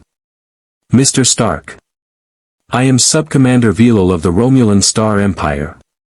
I've been authorized to extend an invitation on behalf of the Tal Shir, our intelligence service. We would very much like to discuss your unique situation. Let me guess, Tony said. You detected my quantum signature, realized I'm from another universe with advanced technology, and now you want to make a deal. I give you arc reactor specs or repulsor blueprints, you give me resources and maybe help getting home. How am I doing? Velo's lips curved in what might have been a smile if it had reached her eyes. Accurate, though you undersell our offer. The Romulan Star Empire has resources the Federation can only dream of. Our scientists are unencumbered by ethical committees and bureaucratic oversight. If you want to return home, we have the facilities and expertise to make it happen. In exchange for turning me into your weapons developer. We prefer the term strategic partnership. But yes, essentially. Velo leaned forward slightly. Mr. Stark, we've analyzed the sensor data from your battle with the Jem'Hadar. Your technology is remarkable, but you're holding back. Your armor operates at partial capacity, your weapons are calibrated for non-lethal engagement when possible. You're trying to be a hero in someone else's war. Is there a point to this psychological profile? The point is that the Federation doesn't deserve you. They'll constrain you with regulations, second-guess your decisions, and ultimately ask you to compromise your capabilities to satisfy their moral superiority complex. Velo's voice carried conviction. The Romulan Empire understands pragmatism. We understand that sometimes the only way to ensure peace is through superior firepower. Work with us, and you'll have complete freedom to operate as you see fit. Tony was quiet for a moment, and everyone in Ops watched him carefully. He could feel the tension, Cisco wondering if he'd actually consider the offer, Kira ready to stun him if necessary, Dax analyzing his micro-expressions for signs of temptation. Finally, Tony laughed. Actually laughed, the sound echoing through Ops with genuine amusement. Oh man, you almost had me. That was a good pitch. Complete freedom, superior resources, we understand you. He shook his head. Except I've heard that speech before. Different words, same meaning. And you know what I learned? Anyone who promises you complete freedom to do whatever you want is really promising themselves complete access to what you can build. Velo's expression hardened. You're making a mistake. Story of my life. But here's the thing, Sub-Commander, I've seen what happens when people with my tech operate without constraints. I've lived through weapons proliferation, unregulated AI development, and the consequences of unchecked innovation. The Federation might be a pain in my ass with their rules and committees, but at least they're trying to do the right thing. You're just trying to win. And what's wrong with winning? Nothing, if you don't lose yourself in the process. Tony's voice grew serious. I've been where you're standing. I've justified terrible decisions by telling myself they were strategically necessary. I've built weapons I thought would protect people and watched them kill innocents instead. So thank you for the offer, but I'll pass. I'd rather work with people who question my decisions than people who encourage my worst impulses. Velo studied him with those cold eyes. You're an idealist pretending to be a pragmatist. How disappointing. She glanced at something off-screen. Very well. But Mr. Stark, understand, the Romulan Empire does not forget those who refuse our hospitality. When you change your mind, and you will, the offer may no longer be available. The transmission cut. The warbird held position for a moment longer, then cloaked and vanished from sensors. Well, Dax said into the silence. That was ominous. She'll be back, Kira said. Or the Tal Shiar will try something more direct. They don't take rejection well. Tony noticed Cisco watching him with an expression that might have been approval. You handled that well, Mr. Stark. Many people would have been tempted by that offer. I was tempted. For about half a second. Tony moved to the replicator, ordering coffee, black, extra strong, the way Jarvis knew he liked it during stress situations. But I've played the superior firepower solves everything game. Spoiler alert, it doesn't. And yet you build weapons, Worf observed from his position near tactical. Your armor is designed for combat. You destroyed a Jem'Hadar warship single-handedly. How is this different from what the Romulans offered? It was a fair question, and Tony respected the Klingon for asking it directly. The difference is intent and oversight. I built the Iron Man armor to protect people from threats I created. And I keep it under my control, make my own decisions about when and how to use it. The Romulans want to mass-produce my tech and deploy it without conscience. That's the line I won't cross. A fine line, Worf said. The finest. But it's the only one I've got. Before anyone could respond, O'Brien's voice came over the comm, Captain, we've got a problem in engineering. One of the EPS manifolds we're replacing just blew. We've got plasma fires on Deck 7 and casualties. Sisko was already moving. On my way. Dax, you have ops. Bashir, get medical teams to Deck 7 immediately. Tony followed without being asked, his armor fully deploying as he ran. Jarvis, plasma fire suppression protocols. What have we got? Sir, the manifold failure appears to be deliberate. I'm detecting residual traces of a plasma charge consistent with sabotage. Sabotage? Tony's mind raced. The Romulans?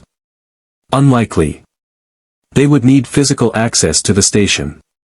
More probable is a Dominion infiltrator, a Founder shapeshifter. They reached Deck 7 to find organized chaos. Engineering crew members fought plasma fires with emergency systems, Dr. Bashir's team triaged wounded personnel, and O'Brien directed efforts with the practiced efficiency of someone who dealt with station emergencies before. 2 bodies lay covered near the damaged manifold. Tony's arc reactor pulsed with anger. Chief, what happened? Sisko demanded. Someone planted a plasma charge in the new manifold we were installing. Time to go off during the replacement procedure. O'Brien's face was grim, covered in soot. Ensign Tally and crewman Reeves were right next to it when it blew. They didn't have a chance. Tony moved to the damaged manifold, his armor's sensors analyzing the residue. Jarvis's assessment appeared in his HUD. Captain, this was targeted. The charge was placed specifically to destroy the upgraded manifold and make it look like my design failed. Someone wants to undermine the station improvements. Or kill you in the process, Kira said, having followed from ops.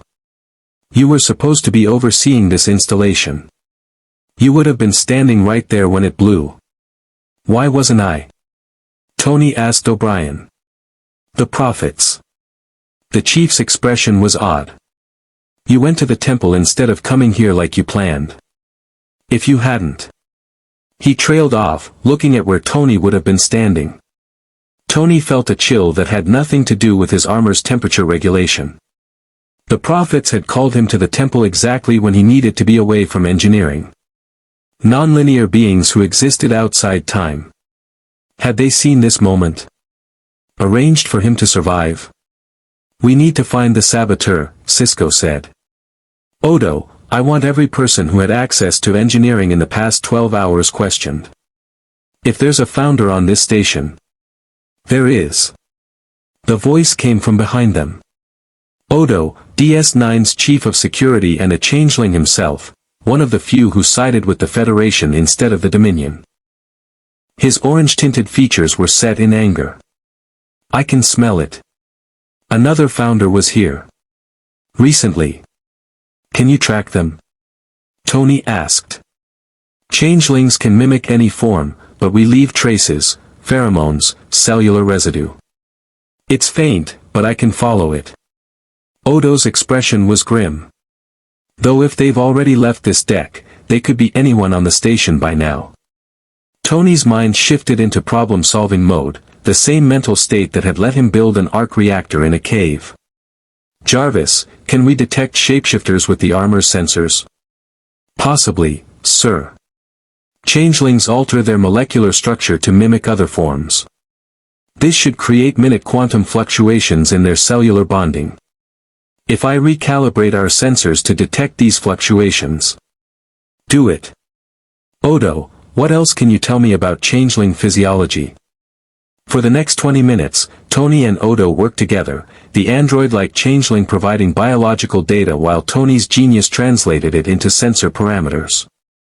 The rest of the senior staff dealt with the immediate crisis, fires extinguished, wounded treated, damaged systems isolated. Finally, Jarvis announced success.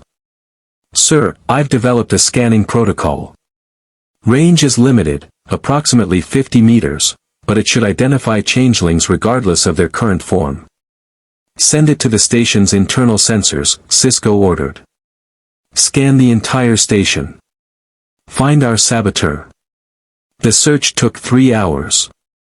3 hours during which the station remained on high alert, crew members eyeing each other with suspicion, Tony and Odo moving through corridors scanning for the telltale quantum signature of a shapeshifter. They found him, or rather, her, in a cargo bay on the lower pylons. A Bajoran maintenance worker named Lita. Except it wasn't Lita. The real Lita was locked in a storage container, unconscious but alive. The Founder dropped its disguise when Odo confronted it, reverting to the liquid gold humanoid form of a changeling. Its face was smooth, features barely defined, but its voice carried contempt. "The Founder sent you to destroy the upgrades," Odo said, not a question. "To kill Stark and prevent the Federation from benefiting from his technology." "The Stark represents chaos," the Founder replied. "Variables the Founders cannot predict. It must be eliminated or controlled. You understand this, Odo. You were one of us before the solids corrupted you. I chose my side. And now you'll face Federation justice." The Founder laughed, a disturbing sound coming from a being without a true mouth. "Justice? I'll be exchanged for prisoners within a month. The Dominion does not abandon its own. Unlike you." Before Odo could respond, the Founder lunged, not at him, but at Tony. Its body stretched and flowed, becoming a blade of living gold aimed at Tony's exposed neck where the armor didn't fully cover. Tony's spider sense, no, wrong universe. Tony's combat reflexes, honed through countless battles, kicked in. He raised his arm, and the repulsor blast caught the Founder mid-leap. The energy didn't kill it, but it disrupted the shapeshifter's molecular cohesion, reducing it to a puddle of gold liquid on the deck. "Odo, tell me that didn't kill them. Changelings are extremely difficult to kill." It stunned, disoriented. Odo produced a stasis container from the security kit he'd brought. "But it will recover in a few hours. We need to contain it now." As they secured the Founder, Tony felt the weight of the day settling on him. The Romulan offer. The sabotage. 2 dead crew members. A vision from nonlinear beings warning him about the consequences of his choices. This universe was complicated in ways his own had never been. At home, villains were clearly villains. Here, everyone operated in shades of gray. Section 31 claiming to protect the Federation through dark methods, the Dominion genuinely believing they brought order to chaos, the Romulans pursuing pragmatic survival at any cost. And Tony Stark, genius billionaire philanthropist superhero, was trying to navigate it all while keeping his technology out of the hands of people who would misuse it. "Jarvis," he sub-vocalized as they returned to ops. "Odds we survive the next month?" "Insufficient data to calculate, sir. Though I would note that we've survived worse odds before. Usually through a combination of brilliance, stubbornness, and remarkable luck. Let's hope we've got all 3. In ops, Sisko was briefing Starfleet Command on the Changeling Infiltrator when Tony arrived. The captain looked exhausted but resolute. When the transmission ended, he turned to Tony. 2 dead crew members because someone wanted to stop your station improvements. The Romulans tried to recruit you. The Dominion tried to kill you. And according to Videk Porta's report, the prophets showed you visions of the future." Sisko's expression was unreadable. "Hell of a day, Mr. Stark." "Hell of a day," Tony agreed. "Captain, about those upgrades, I know the manifold failure will make people nervous, but we continue." Sisko's voice was firm. "The sabotage proves the Dominion fears what you can do. That means we're on the right track. Chief O'Brien will implement enhanced security protocols, we'll screen all materials with Odo's help, and we'll finish what we started. Even knowing it makes this station a bigger target? We were already a target. Now we have a chance to be a target that can hit back. Sisko studied Tony carefully. Unless you're having second thoughts. The Romulans' offer is probably still on the table if you want to reconsider. Tony thought about the vision the prophets had shown him. DS9 destroyed. His technology weaponized. The war won through overwhelming force that destroyed what the Federation stood for. But the prophets had also said something else: the choice is always yours. No second thoughts, Tony said. We do this the hard way. The right way. And hope it's enough. Then let's get back to work. As Tony headed back to O'Brien's workshop, his mind already planning security improvements and fail-safes for the next round of upgrades, he couldn't shake the feeling that he'd just committed himself to something far bigger than improving a space station's defenses. He'd committed to proving that there was a third path between the Federation's idealism and the Dominion's order. A path where technology served people rather than controlled them. Where power was used judiciously rather than overwhelmingly. It was the same path he'd been trying to walk since the day he'd shut down Stark Industries' weapons division. The question was whether this universe would let him walk it. Or whether, like the prophet's vision suggested, he was doomed to repeat his past mistakes on a galactic scale. 2 weeks after the sabotage attempt, Deep Space Nine was transforming.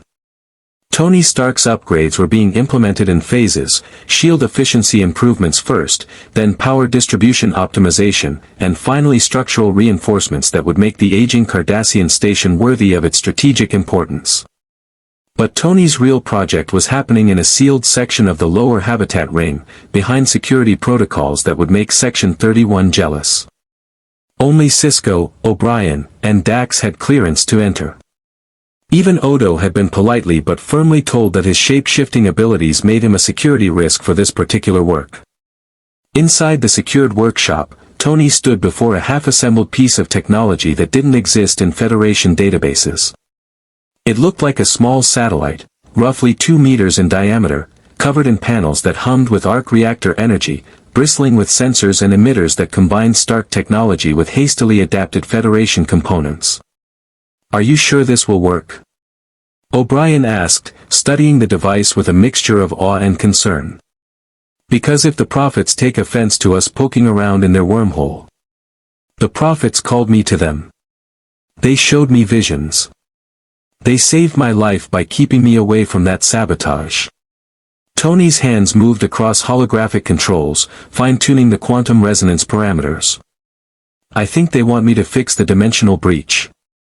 This probe is designed to seal the quantum leak from inside the wormhole itself. Dax leaned forward, her scientific curiosity overriding her caution. By reversing the phase variance that your arrival created. Tony, this is brilliant, but the energy requirements are enormous. Your arc reactor miniaturization is impressive, but to power a quantum seal of this magnitude. Which is why there are 6 arc reactors in this probe instead of 1. Tony highlighted the power distribution network. Each one is slave to the primary reactor, creating a cascading effect. When I trigger the sequence, the probe will emit a quantum stabilization field that essentially patches the hole I punched through dimensional barriers. And if it fails? O'Brien asked. Then I've just created the universe's most expensive firework display. Tony's humor was forced. But it won't fail. Jarvis has run 17,000 simulations. Success rate is 94.7%. Sir, I feel compelled to remind you that a 5.3% failure rate could result in catastrophic destabilization of the wormhole itself, Jarvis's voice interjected. The prophets may not appreciate us experimenting with their home. The prophets exist outside linear time. If this was going to piss them off, they'd have already stopped us. Tony hoped that logic was sound. Besides, leaving that quantum leak open is dangerous. Every major power in this quadrant has detected it. It's only a matter of time before someone tries to weaponize dimensional travel or accidentally tears open more holes. The door chimed. Sisko entered, his expression troubled. We need to talk. Now. Tony saved his work and followed the captain to a secure briefing room where Kira and Worf were already waiting. A holographic display showed a star chart with multiple hostile markers converging on the Bajoran sector. Starfleet intelligence has intercepted communications, Sisko began without preamble. The Dominion is assembling a fleet, 20 warships, including 2 battlecruisers. Their target is Deep Space Nine. Specifically, you. Tony felt his arc reactor pulse. When? 3 days. Maybe less if they push their engines. Sisko's jaw was tight. The Founders have decided that capturing or eliminating you is worth committing significant resources. They're not just sending raiders anymore. They're sending an invasion force. Can we hold against those numbers? Kira asked. Not without reinforcements. Sisko pulled up defensive projections. Even with Mr. Stark's upgrades, DS-9 wasn't designed to withstand a sustained assault from a fleet that size. Starfleet is sending help, but the nearest ships won't arrive for 4 days. We'll be on our own for at least 24 hours. Worf's expression was grim but eager, a Klingon warrior presented with impossible odds. Then we make our stand.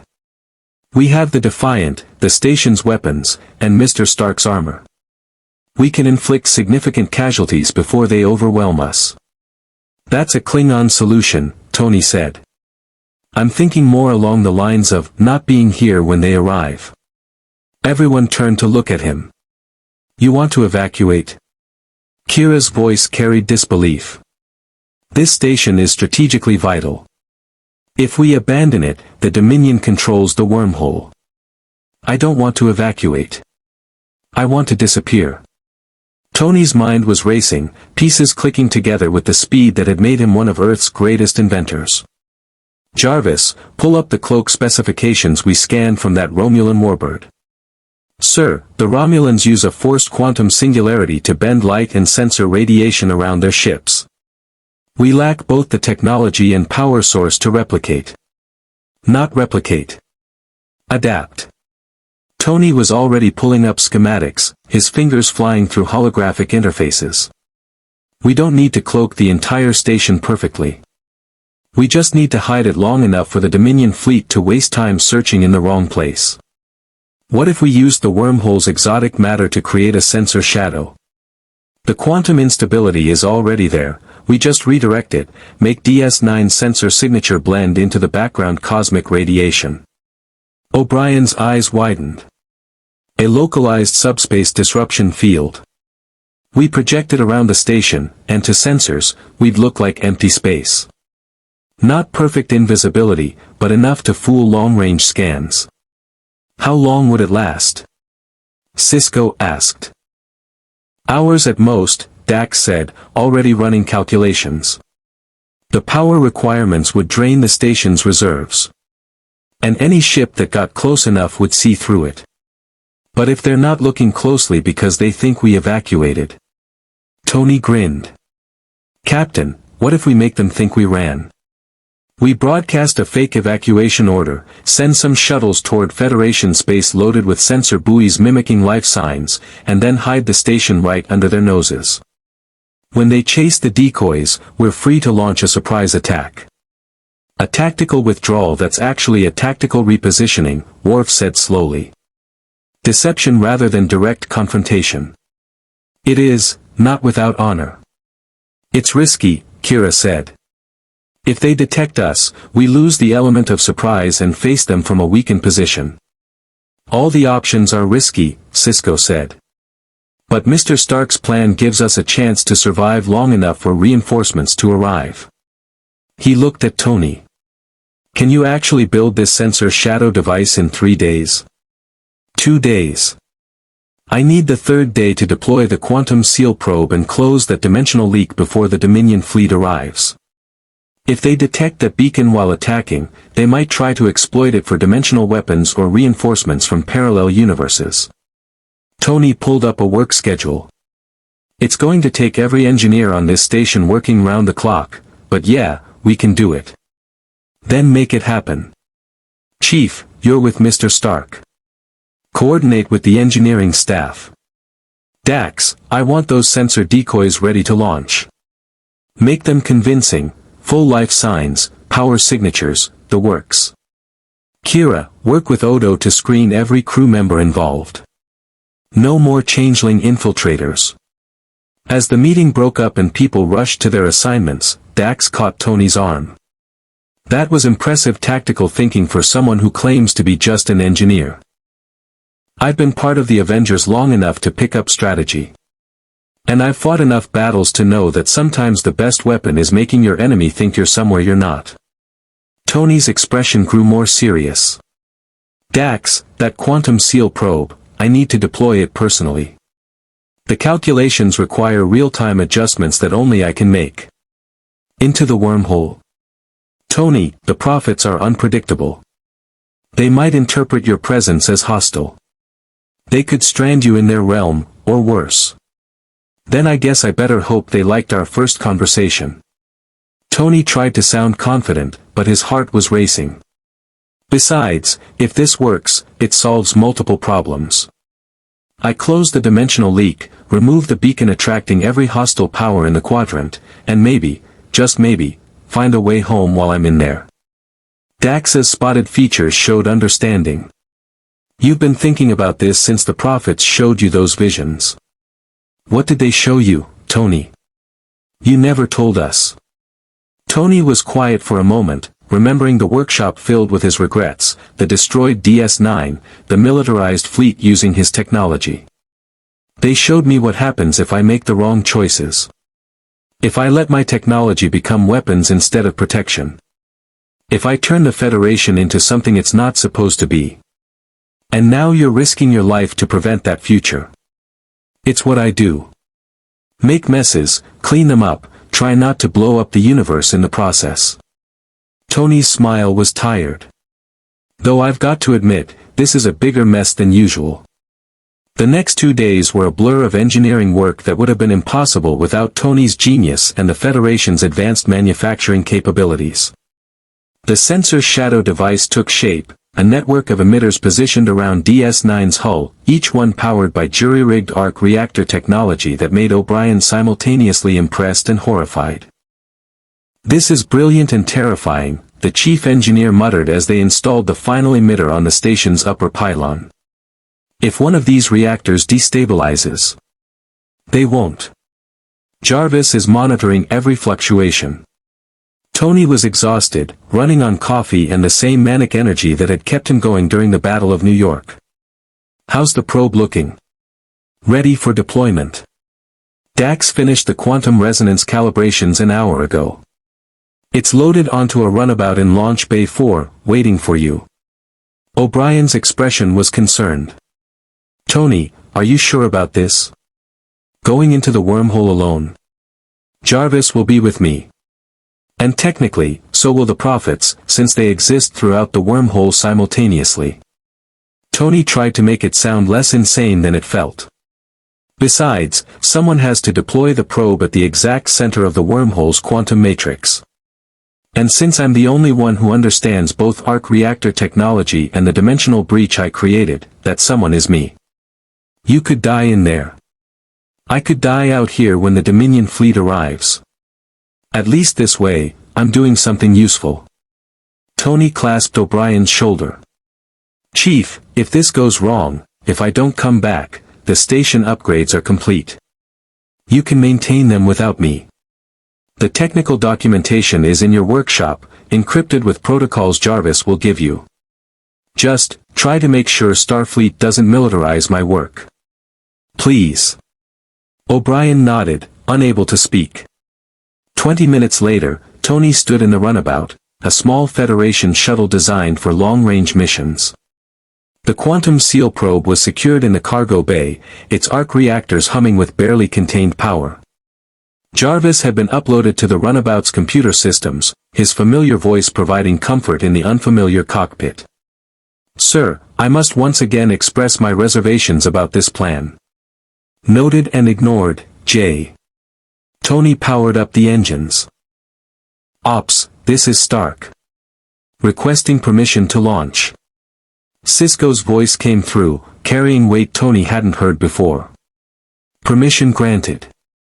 Mr. Stark, Tony, I don't know if you're coming back from this. But I want you to know that in 2 weeks, you've made a real difference here. Not just with your technology, but with your example. You showed us that it's possible to have power and choose not to abuse it. The Federation needs more people like you. Thanks, Captain. Try not to let the station blow up while I'm gone. We'll do our best. Safe journey. And may the prophets guide you. The runabout launched from DS9, its impulse engines pushing it toward the wormhole. As Tony approached, the phenomenon began to open, the familiar blue-white bloom expanding to welcome him or warn him, he couldn't tell which. Jarvis, all systems nominal. Affirmative, sir. Quantum seal probe is stable. Course calculations are locked. Your biosigns indicate elevated stress but within acceptable parameters. Define acceptable. You're not having a panic attack. Yet. Your reassurance skills need work, Jay. The runabout entered the wormhole, and Tony's perception of reality immediately fractured. He was flying through a tunnel of light and impossible geometry, where space and time bent in ways his engineering mind understood intellectually but his human consciousness rejected. The runabout's sensors showed readings that made no sense. They were moving forward and backward simultaneously, existing in multiple quantum states, traveling toward the Gamma Quadrant and staying stationary all at once. Jarvis, please tell me you're making sense of this. I am attempting to parse nonlinear spatial-temporal phenomena using linear computational processes, sir. The short answer is no, I am not making sense of this. The long answer involves mathematics that would make your head hurt. Then the prophets appeared. Not as beings, but as presences.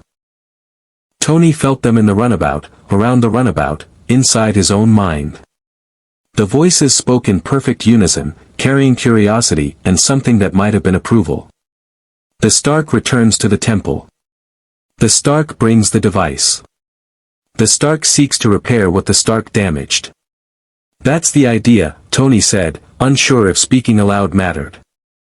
I punched a hole between universes when I arrived. I'm here to patch it. If you're okay with that.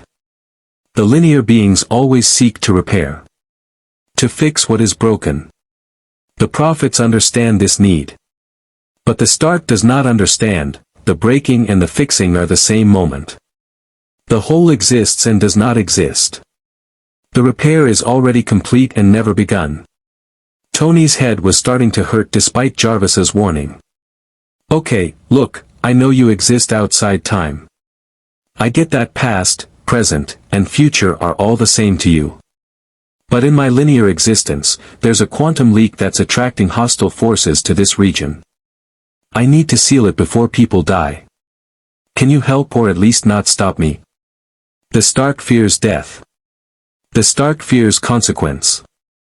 Yet chooses the path of greatest risk. This is the paradox of the linear being, knowledge of mortality creates courage through desperation.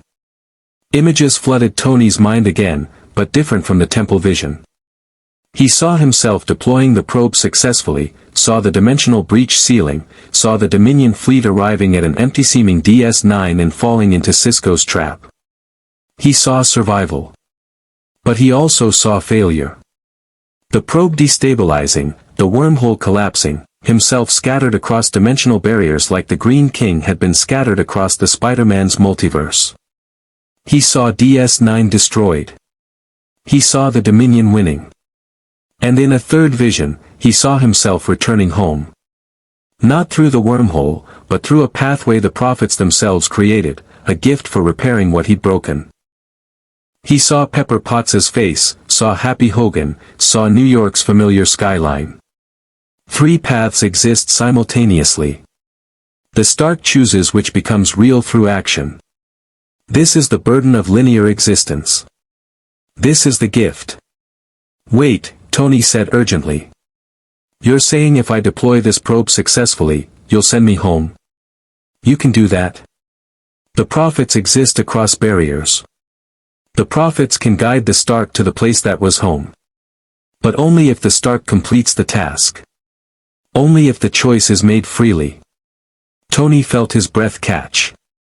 A way home. Everything he'd wanted since arriving in this universe, the chance to see Pepper again, to return to his workshop, to continue being Earth's Iron Man instead of the Federation's temporary asset. All he had to do was deploy the probe successfully. Seal the dimensional breach. And trust non-linear beings who existed outside conventional reality to keep their word. Jarvis, he subvocalized. Odds that this is a trap or a trick? Insufficient data to calculate, sir. Though I would note that the prophets have no apparent motive to deceive you. They seem to operate on principles that transcend conventional notions of truth and falsehood. Tony thought about everything he'd built at DS9. The shield improvements that would save lives. The relationships he'd formed with Cisco, O'Brien, Dax. The example he'd tried to set about using power responsibly. If he left, would that example remain? Or would Section 31 eventually succeed in militarizing his work? Would the Federation become the weapons-obsessed force from the Prophet's vision? But if he stayed, he'd never see home again. Never get the chance to make things right with the people he'd left behind. Pepper had already lost him once when he'd snapped his fingers with the Infinity Gauntlet. Did she think she'd lost him again? The Stark hesitates. Linear beings always hesitate when multiple futures converge. The choice is burden. The choice is gift. Yeah, well, some gifts come with a hell of a price tag, Tony muttered. He brought the runabout to a relative stop at what Jarvis calculated was the wormhole's geometric center, though geometric center probably didn't mean anything in a spacetime anomaly that defied conventional physics.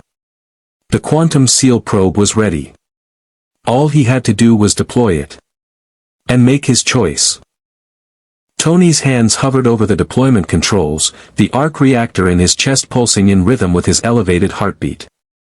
Through the runabout's viewport, the wormhole's interior was a kaleidoscope of impossible colors and shifting geometries that his engineering mind couldn't quite parse.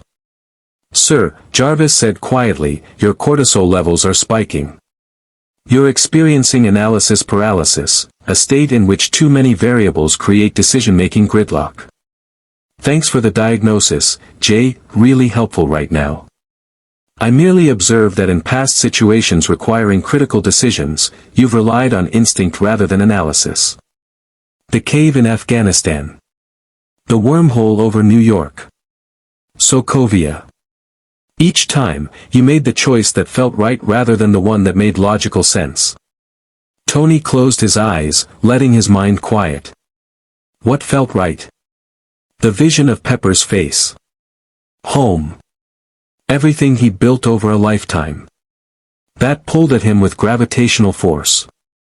But so did the memory of O'Brien's gratitude when the shield upgrades worked.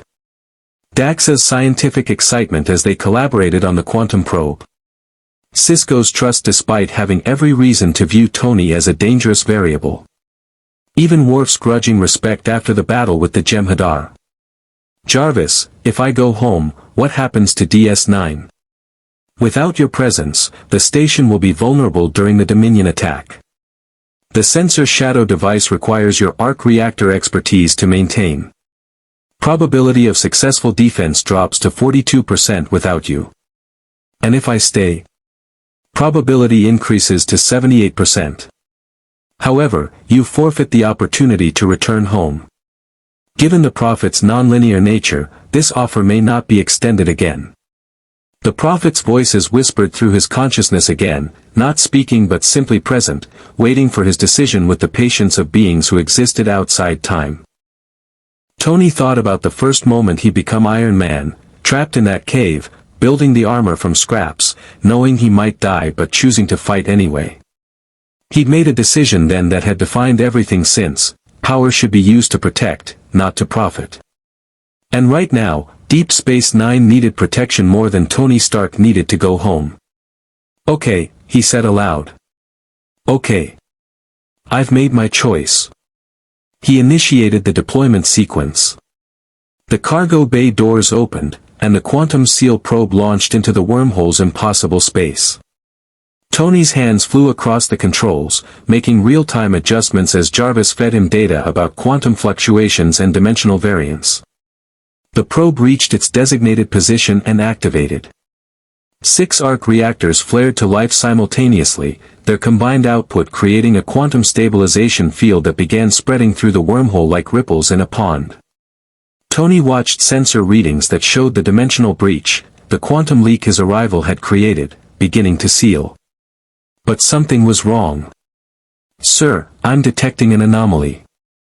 The quantum seal is working, but it's creating feedback through the dimensional barriers. We're receiving an echo from your universe of origin." On the sensor display, a signal appeared, faint but unmistakable. "Earth. Not this universe's Earth, but his Earth." And someone was transmitting. "Can you boost the signal?" "Attempting. This is highly irregular, sir. The dimensional barrier is momentarily permeable due to the seal's harmonics. We have perhaps 30 seconds before it closes permanently." The transmission cleared, and a voice came through, one Tony would recognize anywhere. "If you're receiving this, Stark, it means my dimensional tracking worked. It's me. Strange. Dr. Strange. We've been trying to locate you for weeks. The time stone shows multiple branching timelines, but in most of them, you don't survive the dimensional breach. If you're hearing this, you've beaten the odds. Again." Tony's hands gripped the console. "Stephen? Can you hear me?" Static crackled, but then Strange's voice came through clearer. "Tony. Thank God. Listen carefully, I can maintain this connection for maybe 15 seconds. We've built a dimensional anchor using the same quantum signature your arc reactor left behind. We can pull you back, but you need to return to the exact point where you entered that wormhole. The energy signature has to match perfectly. How long do I have?" "Maybe 24 hours before the dimensional windows close permanently. After that, retrieving you becomes problematic. Tony, you need to come home. Now. Pepper, Peter, everyone, they need to know you're alive." Tony looked at the sensor display showing DS9's position relative to the wormhole. The Dominion fleet would arrive in less than a day. If he returned to the wormhole's entry point now, he could go home. But DS9 would face that fleet without him, without his expertise maintaining the sensor shadow, without the Iron Man armor tipping the tactical balance. 42% chance of survival versus 78%. Hundreds of lives versus one man's desire to go home. "Stephen," Tony said, his voice steady despite the emotion threatening to overwhelm him. "I need you to do something for me. Tell Pepper I'm alive, I'm okay, and I'm exactly where I need to be.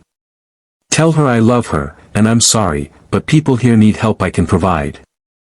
Tell her I'll find another way home. Somehow." "Tony, wait. And Strange? Thank you. For not giving up on me. For being willing to break dimensional barriers to bring me back. That means more than you know. But I can't leave. Not yet. Not when people will die if I do. Damn it, Stark, this isn't a one-time offer. If you don't come back now. I know. But someone told me recently that having power means making hard choices. This is mine." The transmission began breaking up as the quantum seal completed its work. Strange's voice came through in fragments. "Stubborn idiot, find another way, don't." Then silence. The dimensional breach was sealed. The quantum leak that had been a beacon to every hostile power in the quadrant was gone. And Tony's last clear chance to return home had just closed. The Stark chooses. The Stark remains. This choice creates new futures, closes others. The linear being sacrifices the known for the possible. "Yeah, well," Tony said, his voice thick with emotion he refused to show. "Sacrifice is kind of my thing. Tell me, prophets, did I just make a huge mistake? Mistakes and correct decisions are the same to the prophets. The Stark's choice is made. The consequences will unfold. But know this, linear being who builds and protects, your choice echoes across the barriers. Other Starks in other places will face similar decisions. Your path influences their paths. This is the nature of the web that connects all realities. The prophet's presence faded, and Tony was alone in the runabout with Jarvis and the weight of what he'd just done. "Sir," Jarvis said gently, "you're experiencing elevated emotional distress. Perhaps we should." "I'm fine, Jay. Just, give me a minute." But he wasn't fine. He'd just chosen to stay in a universe not his own, cut off from everyone he'd ever cared about, possibly forever. The rational part of his brain screamed that it was a stupid decision, that one man shouldn't sacrifice everything for people he'd known for 2 weeks. But the part of him that had become Iron Man in that cave, that had flown a nuke through a wormhole in New York, that had snapped his fingers knowing it might kill him, that part knew he'd made the only choice he could live with. He turned the runabout back toward DS9's position, his sensors confirming the quantum seal was holding. The dimensional breach was fixed. The beacon was extinguished. Now he just had to survive the next 24 hours. "Jarvis, status on the quantum seal?" "Stable and self-sustaining, sir. The 6 arc reactors will maintain the field indefinitely. Your design was successful. 1 win. I'll take it." Tony pushed the runabout's engines, accelerating back through the wormhole toward normal space. "Now let's go make sure that win wasn't for nothing." Tony emerged from the wormhole to find DS9 in controlled chaos. The station's hull was covered in the sensor shadow emitters, each one active and creating a localized subspace disruption field that made the massive structure nearly invisible to long-range scans. The Defiant was powered up and holding position near the station, its own cloak engaged. "Stark to ops. I'm back, and the quantum seal is deployed and functioning. The dimensional leak is closed. Welcome back, Mr. Stark." Sisko's voice carried relief. "How did it go?" Tony thought about Strange's transmission, about the choice he'd made, about the home he might never see again. "Mission accomplished, Captain. Though let's just say the prophets are even weirder up close." "Status on the Dominion fleet?" "They'll arrive in 6 hours. Our decoy shuttles are en route toward Federation space with full life sign emissions. Long-range sensors show the Dominion fleet is tracking them. Kira, give Mr. Stark the current tactical situation." As Tony docked the runabout and made his way to ops, Kira briefed him on their defensive preparations. The sensor shadow was working, DS9 appeared as empty space on long-range scans. The decoys were convincing enough that the Dominion had committed to pursuit. And most importantly, Starfleet reinforcements were 4 hours behind the Dominion fleet, close enough to matter if DS9 could hold out. "So we've got a 2-hour window where we're on our own," Tony said, studying the tactical display. "They'll chase the decoys, realize they've been fooled, and turn back to the wormhole. That's when they'll detect the station if we're not careful." "The sensor shadow should hold," O'Brien said, though he didn't sound entirely certain. "As long as they don't get close enough for visual confirmation. Which they will, because they'll want to secure the wormhole." Tony's tactical mind was working through scenarios. "We need a distraction. Something that keeps them focused away from DS9's actual position." Worf growled approval. "An ambush. We wait until they're past our position, then strike from behind. The Defiant's cloak gives us the element of surprise." "Not just the Defiant," Tony said, a plan forming. "Jarvis, pull up the specifications on the sensor shadow emitters. Can we modify one to be mobile?" "Theoretically, yes. It would require an arc reactor power source and significant miniaturization, but within your capabilities given adequate time." "How much time?" 4 hours, assuming you have assistance and appropriate materials. "I've got 5 hours until they arrive and Chief O'Brien, who can build miracles out of scrap metal." Tony turned to Sisko. Captain, what if instead of just hiding the station, we create a moving sensor shadow? I can modify my armor to carry a miniaturized emitter. I become a mobile blind spot, invisible to their sensors, able to strike from positions they can't detect or predict. A ghost in their midst, Dax said, her eyes lighting up with scientific appreciation. Combined with the Defiance cloak, we'd have two invisible assets they can't track. It's risky, Sisko said. You'd be alone out there against 20 warships. I've faced worse odds. Tony tried to sound more confident than he felt. Besides, I'm not trying to destroy their entire fleet. Just create enough chaos and confusion that they don't realize DS9 is here until Starfleet arrives. Hit and run, maximum disruption, minimum exposure. Sisko studied him for a long moment. You just got back from the wormhole. You must be exhausted. I'm always exhausted. It's part of my charm. Tony managed a grin. Captain, this is what I do. I build solutions to impossible problems and then test them in the field. Let me help. All right. But Mr. Stark, Tony, don't be a hero. If things go south, you get back to the station. We'll adapt. Understood? Understood. The next 4 hours were a blur of engineering work that pushed even Tony's capabilities. He and O'Brien essentially rebuilt one of the sensor shadow emitters into a backpack unit that could integrate with the Iron Man armor. Jarvis coordinated the modifications while Tony's hands assembled components with the speed and precision of someone who built arc reactor technology in a cave with a box of scraps. This is insane, O'Brien muttered as they tested the miniaturized emitter. Brilliant, but insane. You're essentially wrapping yourself in a bubble of localized subspace distortion. If the field collapses while you're engaged with the enemy, then I'll have about 3 seconds to get creative before I'm vaporized. Tony locked the emitter onto his armor's back mounting points. But the field won't collapse. Jarvis is monitoring every fluctuation, and the arc reactor has enough power for 6 hours of continuous operation. Sir, I feel compelled to note that you're operating on minimal sleep, high stress, and emotional trauma from your decision in the wormhole. Your judgment may be impaired. My judgment is always impaired. That's what makes me interesting. Tony sealed his helmet, feeling the familiar HUD activate around him. Ops, this is Iron Man running final systems check. In Ops, Sisko watched the sensors that could barely detect Tony's armor even though he was standing in the same room. Mr. Stark, you're practically invisible even to our enhanced sensors. This might actually work. Might is a strong word. I prefer, will probably.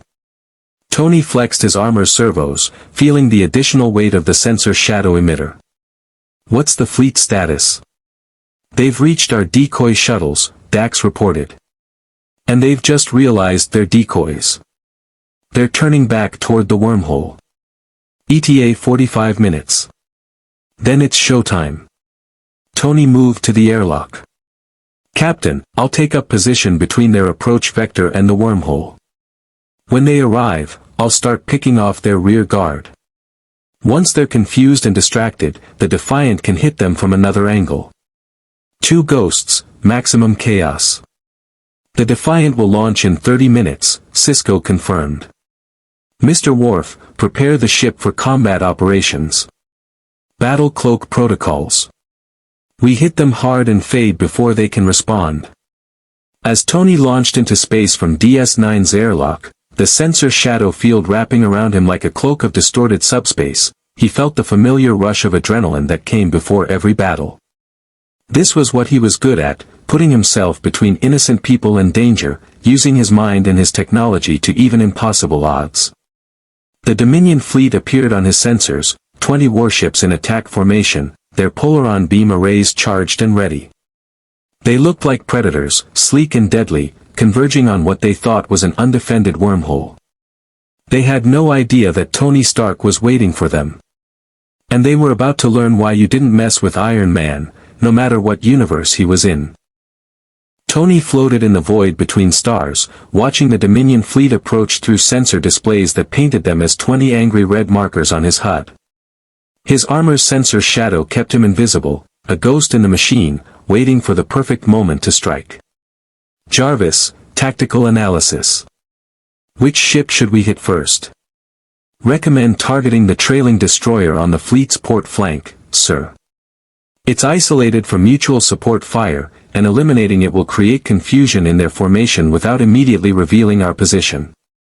I love it when you think devious thoughts, Jay. The Dominion fleet was searching for DS9 now, their sensors sweeping space with increasing urgency.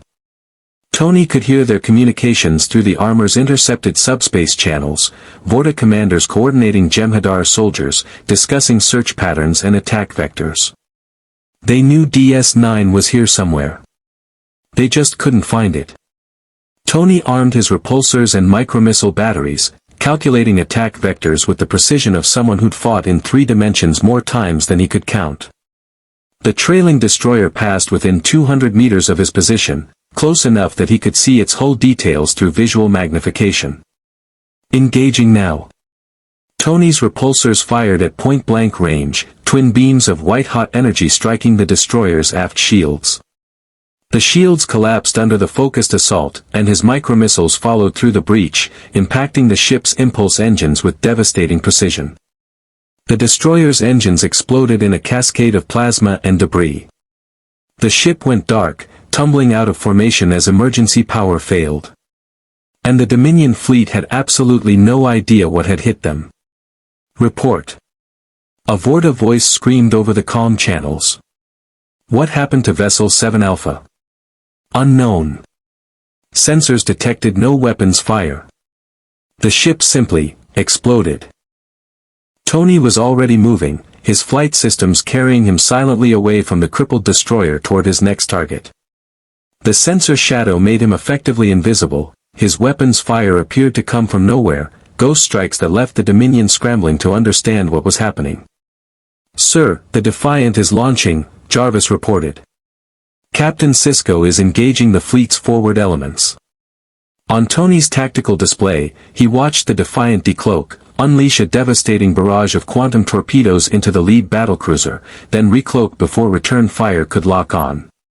The battlecruiser's shields flickered under the assault, and the Dominion fleet suddenly found itself fighting on 2 fronts against enemies they couldn't track. Fleet Command, we are under attack by cloaked vessels. Request. Tony's unibeam cut the transmission short, lancing through another destroyer's bridge section. The ship didn't explode, but it went silent, command structure eliminated in a single devastating shot. 2 down, 18 to go, Tony muttered. Jarvis, power status. Arc reactor at 78%. Sensor shadow field stable. Weapons systems optimal. Though I must note that your heart rate is elevated and you're experiencing minor tremors consistent with exhaustion. I'll sleep when I'm dead. Next target. The Dominion fleet was adapting now, as they always did. Jem'Hadar warships began firing spread patterns, wide-angle polaron beams designed to hit targets they couldn't see. The space around Tony lit up with deadly energy, and his sensor shadow couldn't hide him from attacks that saturated entire volumes of space. Evasive maneuvers. Tony barrel-rolled between incoming fire, his enhanced reflexes and Jarvis's computational support allowing him to thread the needle between beams that would have vaporized him. But the fleet was getting smarter, coordinating their fire patterns, shrinking the space where an invisible enemy could hide. Defiant to Iron Man, Sisko's voice came through the comm, they're adapting to our tactics. We need to change the engagement parameters. Agreed. Jarvis, what if we intentionally drop the sensor shadow for a few seconds? Make them think they've found us, draw their fire, then recloak and hit them from a different angle? Tactically sound but extremely dangerous, sir. You'll be exposed and vulnerable. When am I not? Tony dropped the sensor shadow, and suddenly he was visible on every Dominion sensor. 20 warships immediately locked weapons on his position, and space filled with more polaron beams than should be physically possible to dodge. But Tony Stark hadn't survived this long by playing fair. He fired every repulsor, every micromissile, every weapon system he had in a full 360-degree burst. Not aimed shots, just a sphere of destruction that forced the Dominion ships to break off their attack to defend themselves. In the chaos, Tony reactivated the sensor shadow and boosted his repulsors to maximum, cutting laterally across the battlefield at speeds that pushed his armor's structural limits. When he reappeared, sensor shadow off again, he was behind the Dominion formation, targeting their command battlecruiser. His uni-beam charged, and he fired directly into the battlecruiser's bridge. The beam struck true. The battlecruiser's command section exploded in a brilliant flash, and the massive ship began listing, systems failing as secondary explosions rippled through its hull. Command ship disabled. A panicked Vorta voice called out. All vessels, fall back to defensive formation. Protect the Founder. Tony's sensors caught something new, a smaller ship at the center of the fleet, heavily shielded and protected. A Founder. One of the shapeshifter gods who commanded the Dominion. If he could take out that ship. Sir, I strongly advise against engaging the Founder's vessel.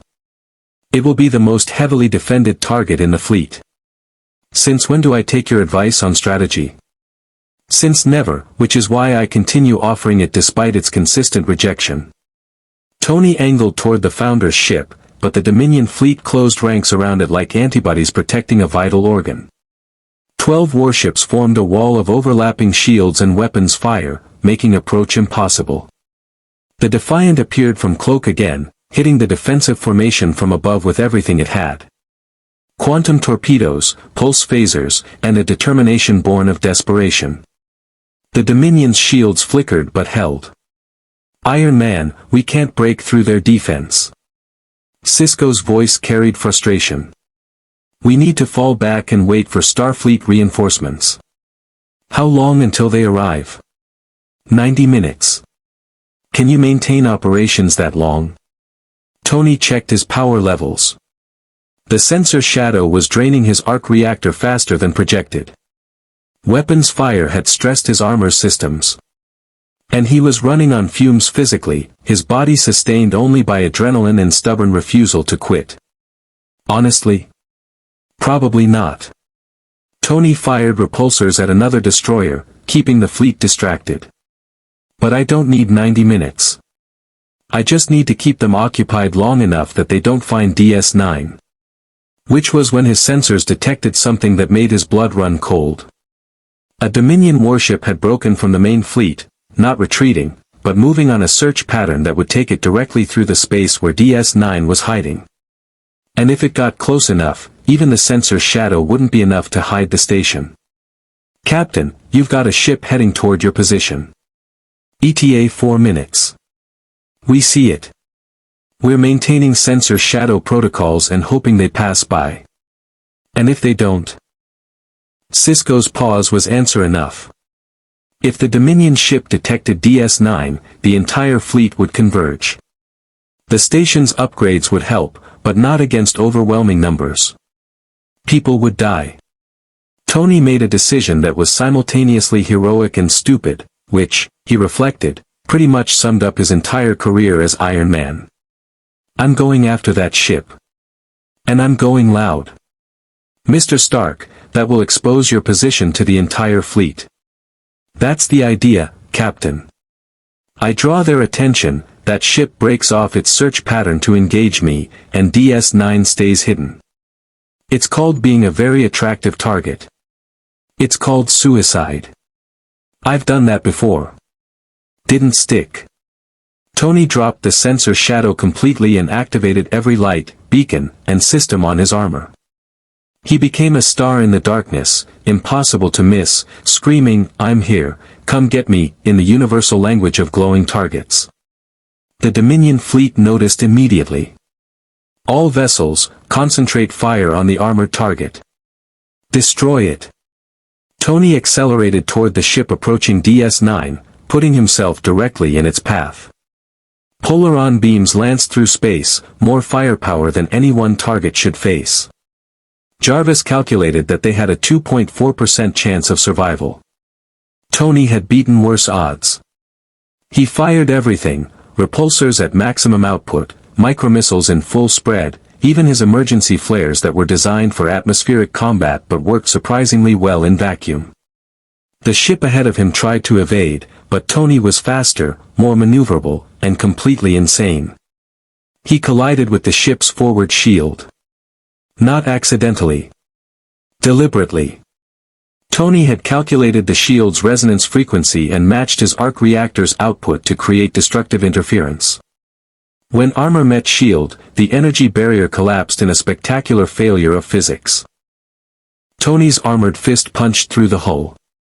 He tore through the ship like a missile, his momentum carrying him through bulkheads and corridors, destroying critical systems as he passed. Jem'Hadar's soldiers tried to stop him, but at his current velocity, they were insects against a windshield. He emerged from the ship's aft section, leaving a tunnel of destruction behind him. The ship's warp core destabilized, and Tony barely cleared the blast radius before it exploded with enough force to create a miniature sun. One ship down. Tony's voice was triumphant despite his armor screaming damage warnings. And they've definitely forgotten about searching for the station. Because now all 18 remaining Dominion warships were focused on him. Polaron beams created a cage of energy around Tony's position. He dodged, weaved, and counterattacked with everything he had left. But his armor was damaged, his arc reactor was dropping below 50%, and he was one man against an entire fleet. Sir, structural integrity is failing. Recommend immediate withdrawal. Can't. Still need to keep them focused on me for another, Tony checked chronometers, 78 minutes. That is not survivable. Then I guess we better get creative. Tony dropped back toward the wormhole itself, using the exotic matter phenomenon as cover. The Dominion ships followed, their commanders so focused on destroying the armored target that had crippled their fleet that they forgot about everything else. Including DS-9, still hidden in its sensor shadow. Including the Defiant, waiting in cloak for the perfect moment. And including the fact that 90 minutes had been an estimate. Starfleet reinforcements could arrive sooner. They did. A dozen Federation starships dropped out of warp directly into the engagement zone, Galaxy-class cruisers, Miranda-class destroyers, and leading them all, the USS Venture, a sister ship to the Defiant and every bit as deadly. This is Admiral Hastur of the Federation's Second Fleet. Dominion vessels, stand down or be destroyed. The Dominion fleet found itself suddenly outnumbered, outgunned, and completely outmaneuvered. They'd been so focused on Tony that they'd let themselves be surrounded. The Founder's ship sent a single transmission, withdraw. All vessels, retreat through the wormhole. The Dominion fleet turned and ran, their pursuit of the mysterious armored warrior forgotten in the face of overwhelming force. They vanished into the wormhole, heading back to Dominion space, leaving debris and disabled ships behind. Tony floated in space, his armor barely functional, his arc reactor at 20%, his body so exhausted that he could barely move. But they'd won. DS-9 was safe. The fleet had retreated. They'd actually pulled it off. Iron Man, this is DS-9. Return to dock immediately. Dr. Bashir has a medical team standing by. Copy that. Though I might need a tow. My flight systems are kind of, not working anymore. The Defiant uncloaked beside him, its tractor beam gently pulling his damaged armor toward the ship. Through his failing HUD, Tony could see DS-9 dropping its sensor shadow, the massive station emerging from apparent empty space like a conjurer's trick. He'd made it. Somehow, impossibly, he'd made it. As the Defiant brought him aboard, Tony allowed himself to finally acknowledge the exhaustion, the pain, and the emotional weight of knowing he'd chosen to stay in this universe. He'd given up his chance to go home, possibly forever, to protect people he barely knew. And despite everything, despite the exhaustion and pain and loss, he'd do it again. Because that's what heroes did. Tony woke in DS9's infirmary to the sound of medical equipment beeping and Julian Bashir's voice arguing with someone about genetically enhanced physicians knowing better than stubborn engineers. He tried to sit up and immediately regretted it as every muscle in his body screamed protest. "Easy," Bashir said, appearing at his bedside with a hypospray. "You've got 3 cracked ribs, severe bruising across your torso from the armor's impact compensation systems, minor radiation exposure from prolonged arc reactor usage, and exhaustion that borders on critical. You need rest." "How long was I out?" 18 hours. "Your armor's medical systems kept you stable during the battle, but you pushed yourself well beyond safe limits." Bashir administered the hypospray, and blessed numbness spread through Tony's chest. "I've been studying your arc reactor integration. It's remarkable work, but it's also killing you slowly. The palladium catalysts are leaching into your bloodstream. I fixed that problem years ago. Synthesized a new element to replace the palladium." Tony's voice was rough. "But the new element requires specific equipment I don't have in this universe. I've been running on jury-rigged filters to manage the toxicity. Then we need to find a permanent solution. Mr. O'Brien and I have been consulting. Later, document. Right now I need to know, did we win? Is the station secure?" Bashir's expression softened. "You saved over 5,000 lives, Mr. Stark.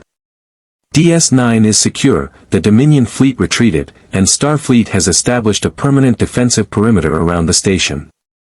You're a hero. Again. I don't feel like a hero. I feel like I got hit by a freight train made of regret and bad decisions. That's the exhaustion talking. And possibly the pain medication." Bashir checked his medical tricorder. "Captain Sisko has been waiting to see you. Are you up for visitors?" Tony nodded, and Bashir signaled for Sisko to enter. The captain looked tired but relieved, carrying a PADD and what appeared to be a bottle of something amber. "Mr. Stark. Good to see you awake." Sisko set the bottle on the table beside Tony's bed. "Canner. Cardassian liquor.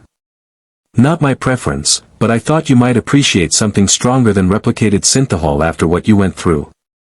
"Captain, are you trying to get me drunk while I'm on pain medication?" "I'm offering you a drink for after you recover. There's a difference." Sisko pulled up a chair. "Tony, we need to talk about what happens next." Tony felt a knot form in his stomach. "You're sending me to Starfleet Command for interrogation." "No. Actually, Starfleet Command wants me to send you there, but I'm refusing." Sisko's expression was firm. "You proved yourself during that battle. You sacrificed your chance to return home to help defend this station. As far as I'm concerned, you've earned the right to make your own decisions about your future. What does Starfleet think about that?" "Starfleet thinks I'm being insubordinate. Admiral Hastur thinks I'm being pragmatic. She saw what you did against that Dominion fleet. She's advocating for offering you a formal position." Sisko pulled up the PADD. "Which brings me to the offer. Starfleet wants to commission you as a civilian technical consultant attached to DS9 with the rank equivalent of lieutenant commander. You'd have access to resources, facilities, and the authority to continue your work improving station defenses.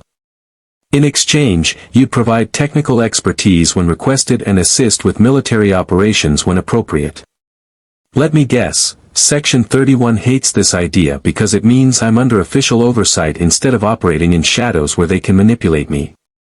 Director Sloan has expressed concerns. But he doesn't make the decisions here. I do." Sisko leaned forward. "Tony, I won't lie to you. This arrangement benefits Starfleet. Your technology, your strategic mind, your willingness to put yourself at risk, these are assets in a war we're not winning. But I also believe you genuinely want to help. And I think having you working within Federation oversight is better than having you operate independently where you might be vulnerable to recruitment by less scrupulous organizations."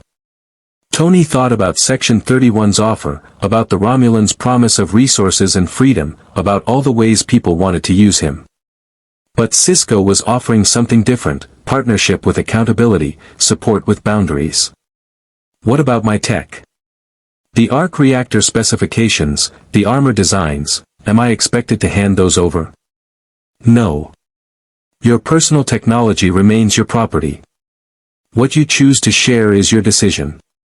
Though I hope you'll continue collaborating with Chief O'Brien on station improvements. The shield modifications you designed saved hundreds of lives. And if Starfleet Command orders you to confiscate my work? Sisko's expression was unreadable. Then I'll deal with Starfleet Command.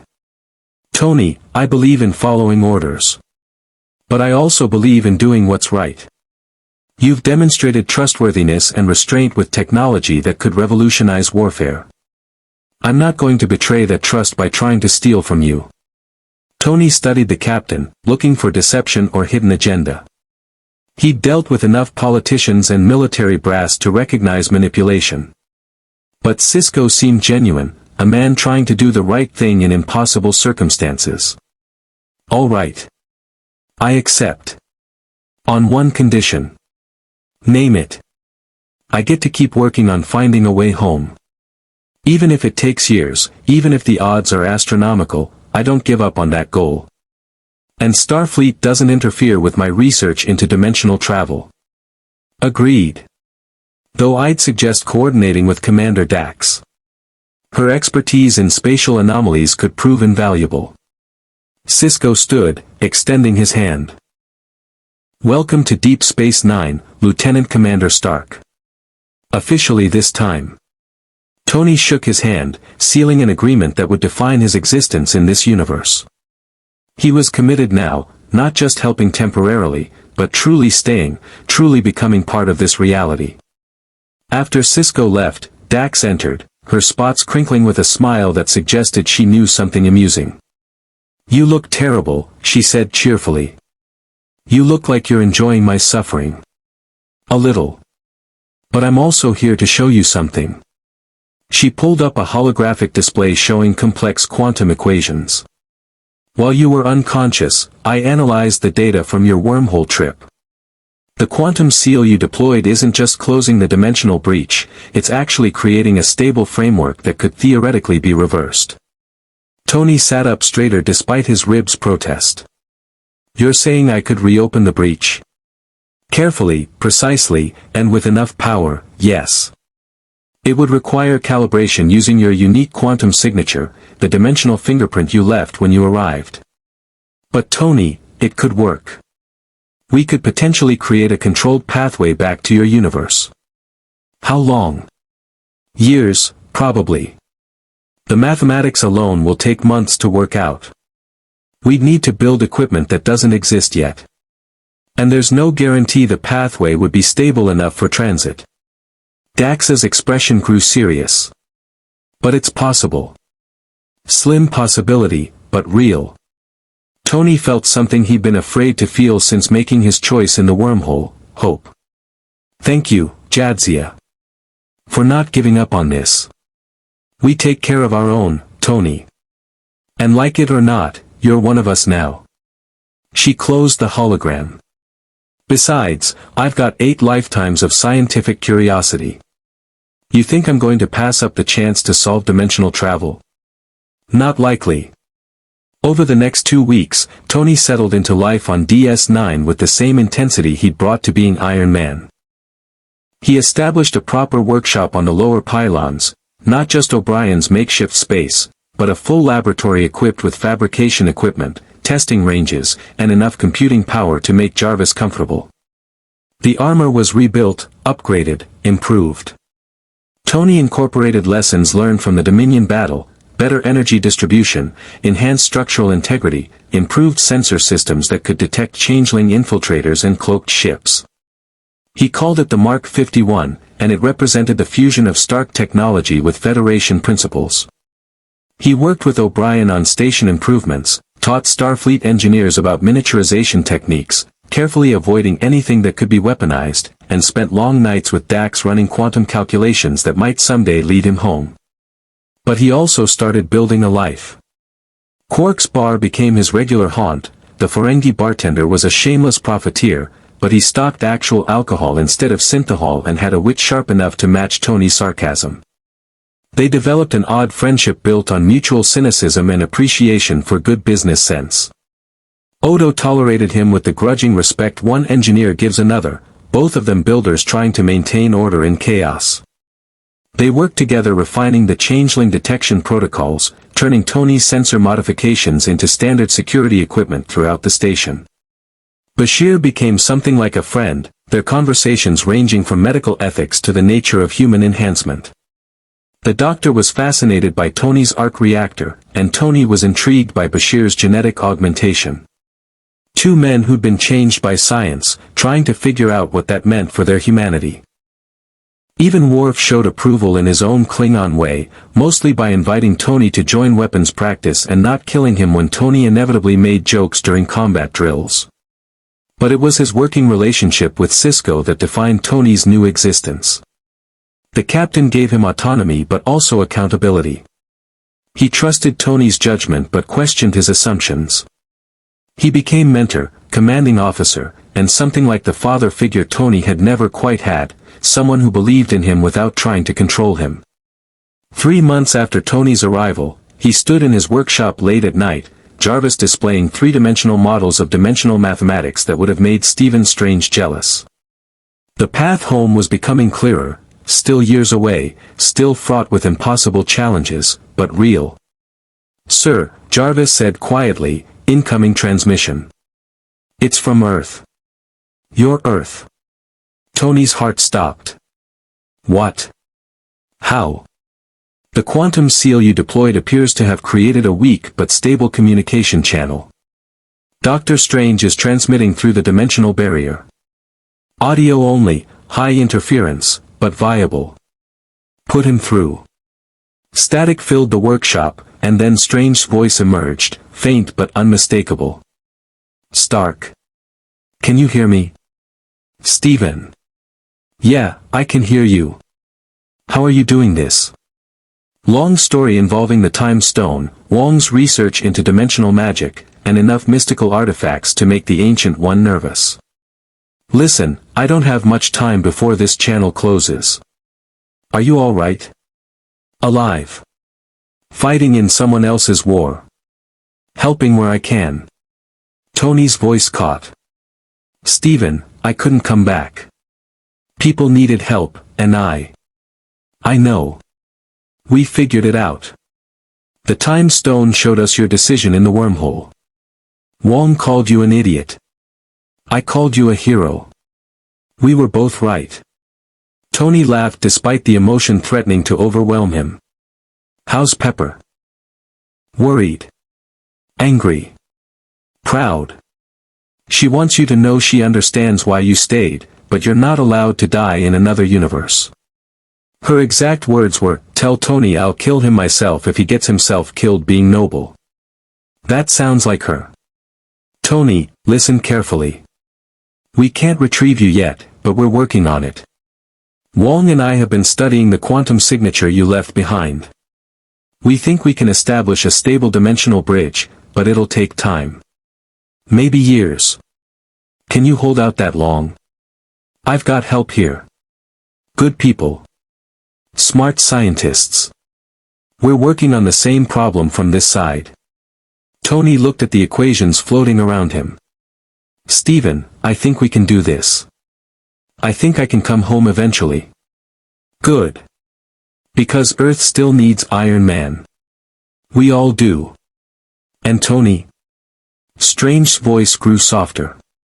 "Thank you. For making the hard choice. For being willing to sacrifice your way home to save strangers. That's the kind of heroism that defines you." The transmission began breaking up. "Losing the connection, keep fighting, we'll find." Then silence. Tony stood alone in his workshop, tears streaming down his face for the first time since arriving in this universe. He'd been so focused on surviving, on helping, on proving his technology wouldn't corrupt the Federation, that he'd suppressed his own grief and loss. Now it all came flooding out, homesickness, loneliness, the weight of his decision in the wormhole. He'd given up everything familiar for people he barely knew. But they weren't strangers anymore. "Jarvis," he said finally, wiping his face. "Record a message. For Strange, for Pepper, for everyone back home." "Recording, sir." "This is Tony Stark, currently residing in the Alpha Quadrant of another universe, attached to a space station called Deep Space Nine. To my friends and family, I'm alive. I'm okay. I'm doing what I've always done, using my abilities to protect people who need help. I miss you all more than I can express. But I'm exactly where I need to be right now. Keep working on that dimensional bridge. I'll keep working from this end. And when we finally figure this out, when I finally make it home, I'm buying the biggest bottle of champagne you've ever seen and we're celebrating for a week straight. Until then, keep the workshop warm for me. Stark out." "Message recorded, sir. Shall I attempt to transmit through the quantum channel?" "Yeah. Send it." "And Jarvis?" "Yes, sir. Thanks for staying with me through all of this. I know you're just an AI, but I am your friend, sir. Regardless of my synthetic nature. And I will continue to assist you for as long as necessary. In this universe or any other." Tony smiled despite the tears. "Sentimentality subroutines need work, Jay. But I appreciate it." He looked at the equations, at the workshop he'd built, at the armor standing in the corner, Mark 51, a fusion of worlds. He was Tony Stark, genius billionaire philanthropist superhero. He was also Lieutenant Commander Stark, Federation civilian consultant and dimensional refugee. He was both. And neither. And something new. And somehow, impossibly, he was okay with that. Because home wasn't just a place. It was the people who believed in you, who fought beside you, who trusted you to do the right thing even when it was hard. He had that here. And he had hope of finding it again in his own universe someday. For now, that was enough. 6 months after Tony Stark's arrival, Deep Space Nine had become something unexpected, a symbol of innovation meeting principle, of power wielded with restraint, of one man's refusal to let his technology define him. The station hummed with improvements that had saved it from 3 more Dominion attacks. Shield efficiency was up 47%. Power distribution had been optimized to allow simultaneous weapons fire and full defensive operations. Structural reinforcements made the aging Cardassian design worthy of its strategic importance. But Tony's greatest contribution wasn't technological. It was philosophical. In the station's new workshop, a gleaming space that rivaled anything on Earth, built with Federation resources and Stark ingenuity, Tony stood before a gathering of Starfleet engineers, Academy cadets, and senior officers. Captain Sisko had asked him to give a lecture on responsible innovation in wartime. Tony had agreed, though public speaking had never been his strength. So, he began, hands in his pockets, trying to look casual despite the 50 people watching him. "You've all seen what I can build. Arc reactors, repulsor technology, armor that can take on a fleet. And I'm guessing some of you are wondering why I haven't just handed over the blueprints and let Starfleet mass-produce this stuff. Win the war through superior firepower. Simple, right? Silence. Good. They were listening. Except it's not simple. Because I've been down that road before. In my universe, I built weapons, missiles, bombs, defense systems. Sold them to my government, told myself I was protecting people. And you know what happened? Those weapons ended up in the hands of terrorists who used them to destroy villages. To kill innocents. To create the very threats I thought I was defending against. Tony pulled up a holographic display, not schematics, but images from his past that Jarvis had preserved. The cave in Afghanistan. The destroyed village. The moment he decided to become something different. I shut down my weapons division. Kept the dangerous tech under my personal control. And yeah, that made me a target. Made me unpopular with people who wanted unlimited access to my innovations.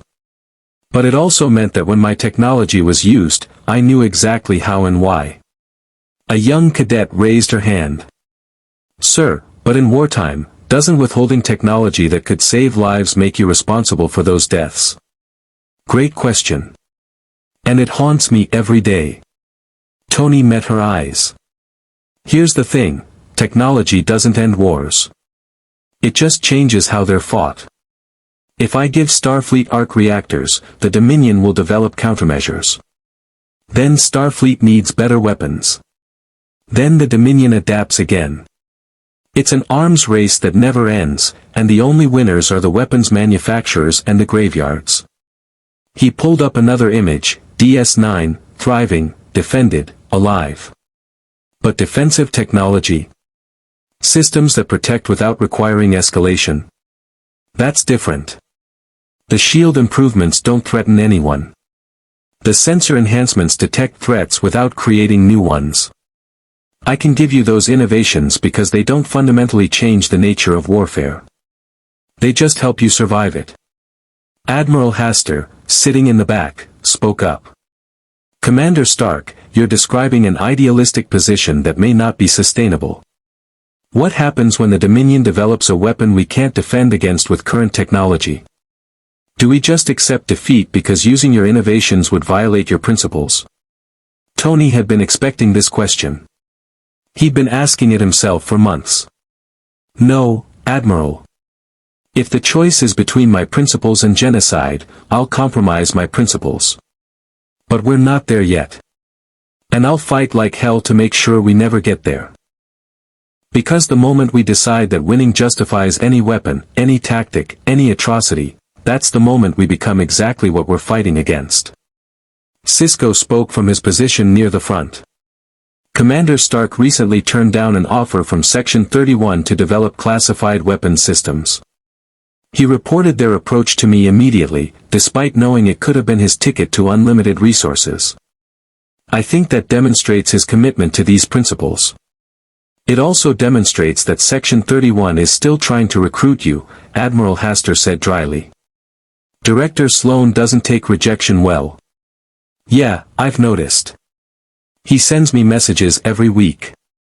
Usually variations on, when you're ready to be pragmatic and, the Federation needs realists, not idealists. Tony's smile was sharp. I delete them without reading past the first line. After the lecture, Tony escaped to Quark's bar, where the Ferengi had already poured him a drink. Real whiskey, not synthahol, one of the few luxuries Tony insisted on, acquired through Quark's less-than-legal supply channels. You know, Quark said, polishing a glass with practiced ease, for a human, you're not terrible at business. You could charge consultation fees, patent licensing, appearance royalties. Instead, you give away your expertise for free. It's offensive to the 47th rule of acquisition. Which is, never trust a man wearing a better suit than your own. Though in your case, it's never trust a man in a metal suit that could vaporize your bar. Tony laughed. I don't think that's actually Rule 47. It should be. I'm submitting it to the Ferengi Commerce Authority. Quark's lobes twitched, his species equivalent of a smile. Seriously though, Stark. You're good for business. Since you've been here, station traffic is up 32%. Everyone wants to see the human with the magic armor. I should charge you rent for all the customers you bring in. You're charging me triple for this whiskey. I think we're even. That's just sound capitalism. They drank in comfortable silence for a moment. Then Quark's expression grew more serious. I heard about the dimensional communication you received. From your Earth. Your people are trying to bring you home. How did you hear about that? That was classified. I'm Quark. I hear everything. It's my business to hear everything. He refilled Tony's glass. So the question is, when they figure out how to retrieve you, are you going to leave? Walk away from everything you've built here? Tony stared into his whiskey, seeing his reflection distorted in amber liquid. It was a question he'd been avoiding, even in his own thoughts. I don't know. 6 months ago, I would have said yes without hesitation. Home was everything. Earth, Pepper, the Avengers, that was my life. He took a drink. But now, I've got responsibilities here. People counting on me. Work that matters. And I keep thinking, if I leave, will Section 31 finally get access to this station's modifications? Will someone militarize the defensive systems I designed? Will everything I've tried to prevent happen the moment I'm gone? So you're trapped by your own conscience. How very unFerengi of you. Quark's tone was sympathetic despite his words. For what it's worth, Stark, I think you've already made your choice. You just haven't admitted it yet. What choice is that? To stay. To make this universe your home. To stop treating this as temporary and start treating it as permanent. Quark gestured around the bar. Look at what you've built in 6 months. The workshop, the relationships, the reputation. Those aren't the actions of someone planning to leave. Those are the actions of someone putting down roots. Tony wanted to argue, but the words wouldn't come. Because Quark was right. The comm badge on his chest chirped. Stark, this is Ops. We need you on the bridge immediately. We've got a situation. Unknown vessel just came through the wormhole. Massive energy signature. Not Dominion, not any known configuration. And Tony, they're broadcasting a message specifically for you. Tony's arc reactor pulsed as he ran toward the turbolift. Jarvis was already scanning long-range sensors, analyzing the unknown vessel's configuration. Sir, that ship's technology is remarkably advanced. Beyond Federation capabilities. Beyond Dominion. I'm detecting power signatures consistent with arc reactor technology. What? The vessel appears to be powered by multiple arc reactors. Either someone has independently developed your technology, or someone from my universe found their way here. Tony burst onto the ops deck to find organized chaos. Officers at their stations, red alert active but no weapons charged. On the view screen, a ship unlike anything in Federation or Dominion databases hung near the wormhole, sleek, elegant, with lines that suggested both organic flow and technological precision. And glowing throughout its hull were the unmistakable signatures of arc reactor energy. Captain, status? Tony demanded. The ship arrived 3 minutes ago and has been broadcasting this message on all frequencies. Sisko nodded to Dax. Play it. A voice-filled ops, female, synthesized but with undertones suggesting AI rather than recorded audio.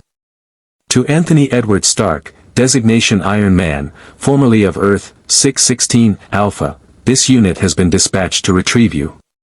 Dimensional bridge protocols have been established. You may return home at your discretion. Please respond on subspace frequency 47.9 to coordinate extraction. Tony felt his heart stop. This was it. The moment he'd been working toward for 6 months. The way home, finally achieved, delivered by what appeared to be an AI-controlled ship from his universe. That ship, O'Brien said, studying his engineering console, is generating a localized dimensional field. If their claims are accurate, they've solved controlled transdimensional transit. It's extraordinary. Can we trust them? Kira asked.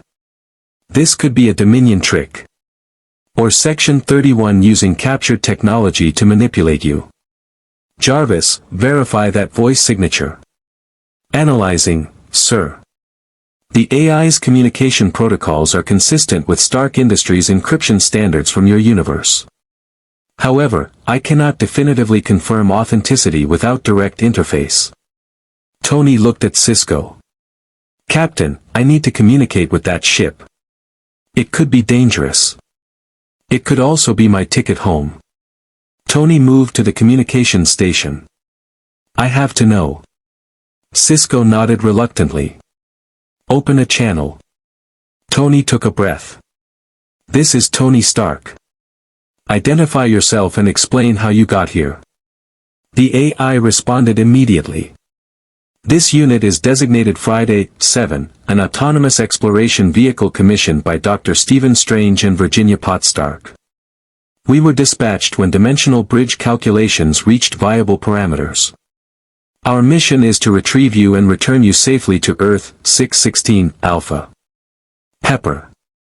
They'd named the AI after his own Friday. Sent a ship powered by his technology, controlled by an intelligence based on his designs. This was real. This was actually happening.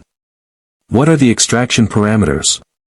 You must board this vessel within the next 47 hours.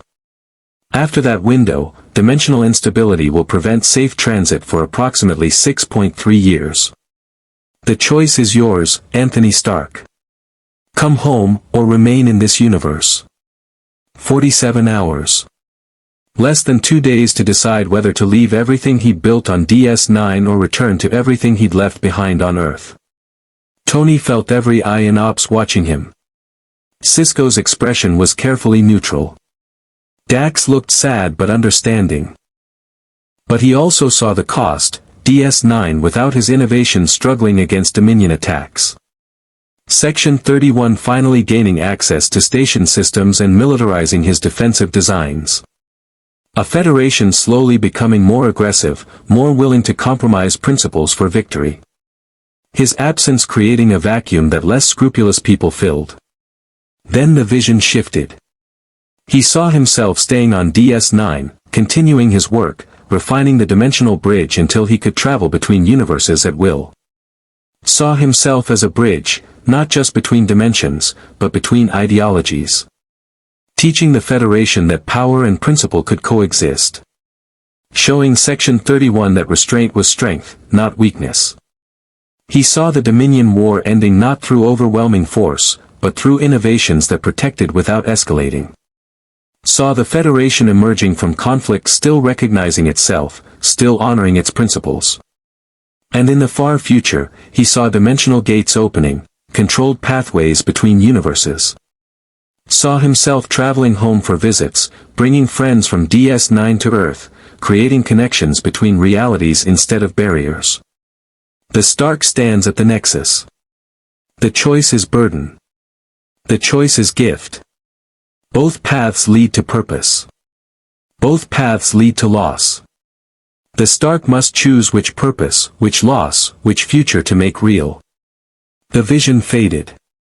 Tony stood in the temple, tears streaming down his face for the second time since arriving in this universe. He knew what he had to do. Tony stood on one of DS9's observation platforms, staring at the ship that could take him home. Friday 7 hung in space near the wormhole, its arc reactor-powered hull a gleaming reminder of everything he'd left behind. Through the transparent aluminum viewport, he could see the stars of this universe, familiar constellations made strange by different perspectives. His comm badge chirped. Tony, it's Dax. Are you okay? Define okay. Fair point. Listen, the senior staff is gathering in the wardroom. No pressure, but, we'd like to talk before you make your decision. If you want to.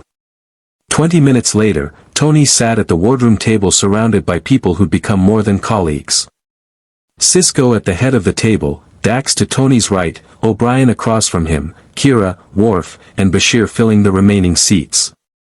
Even Odo had joined, his changeling features set in an expression that might have been concern. Before anyone says anything, Tony began, I want you all to know that the past 6 months have been significant.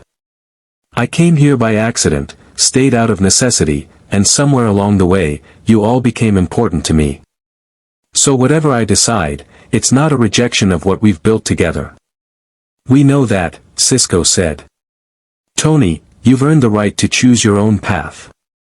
We just wanted you to know what you'd be leaving behind if you go. And what you'd be gaining if you stay. O'Brien leaned forward.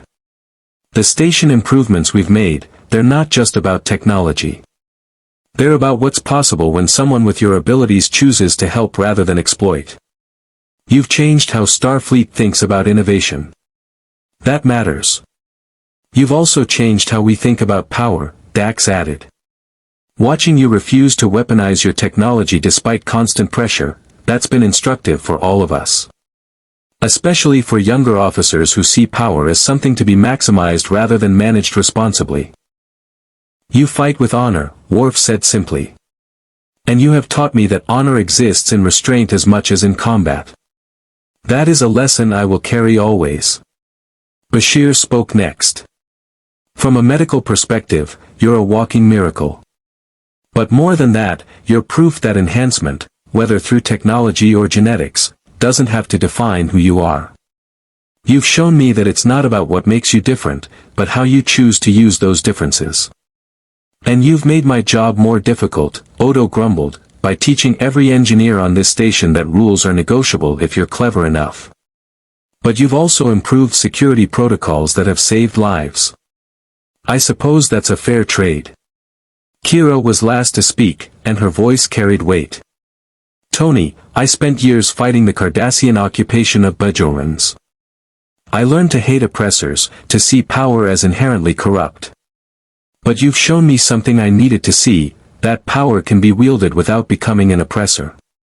That someone can have the ability to dominate and choose not to. That's changed me. Tony felt his arc reactor pulsing, that tell he could never quite eliminate when emotion overwhelmed logic. You're not making this easier. We're not trying to make it easier, Sisko said. We're trying to make it honest.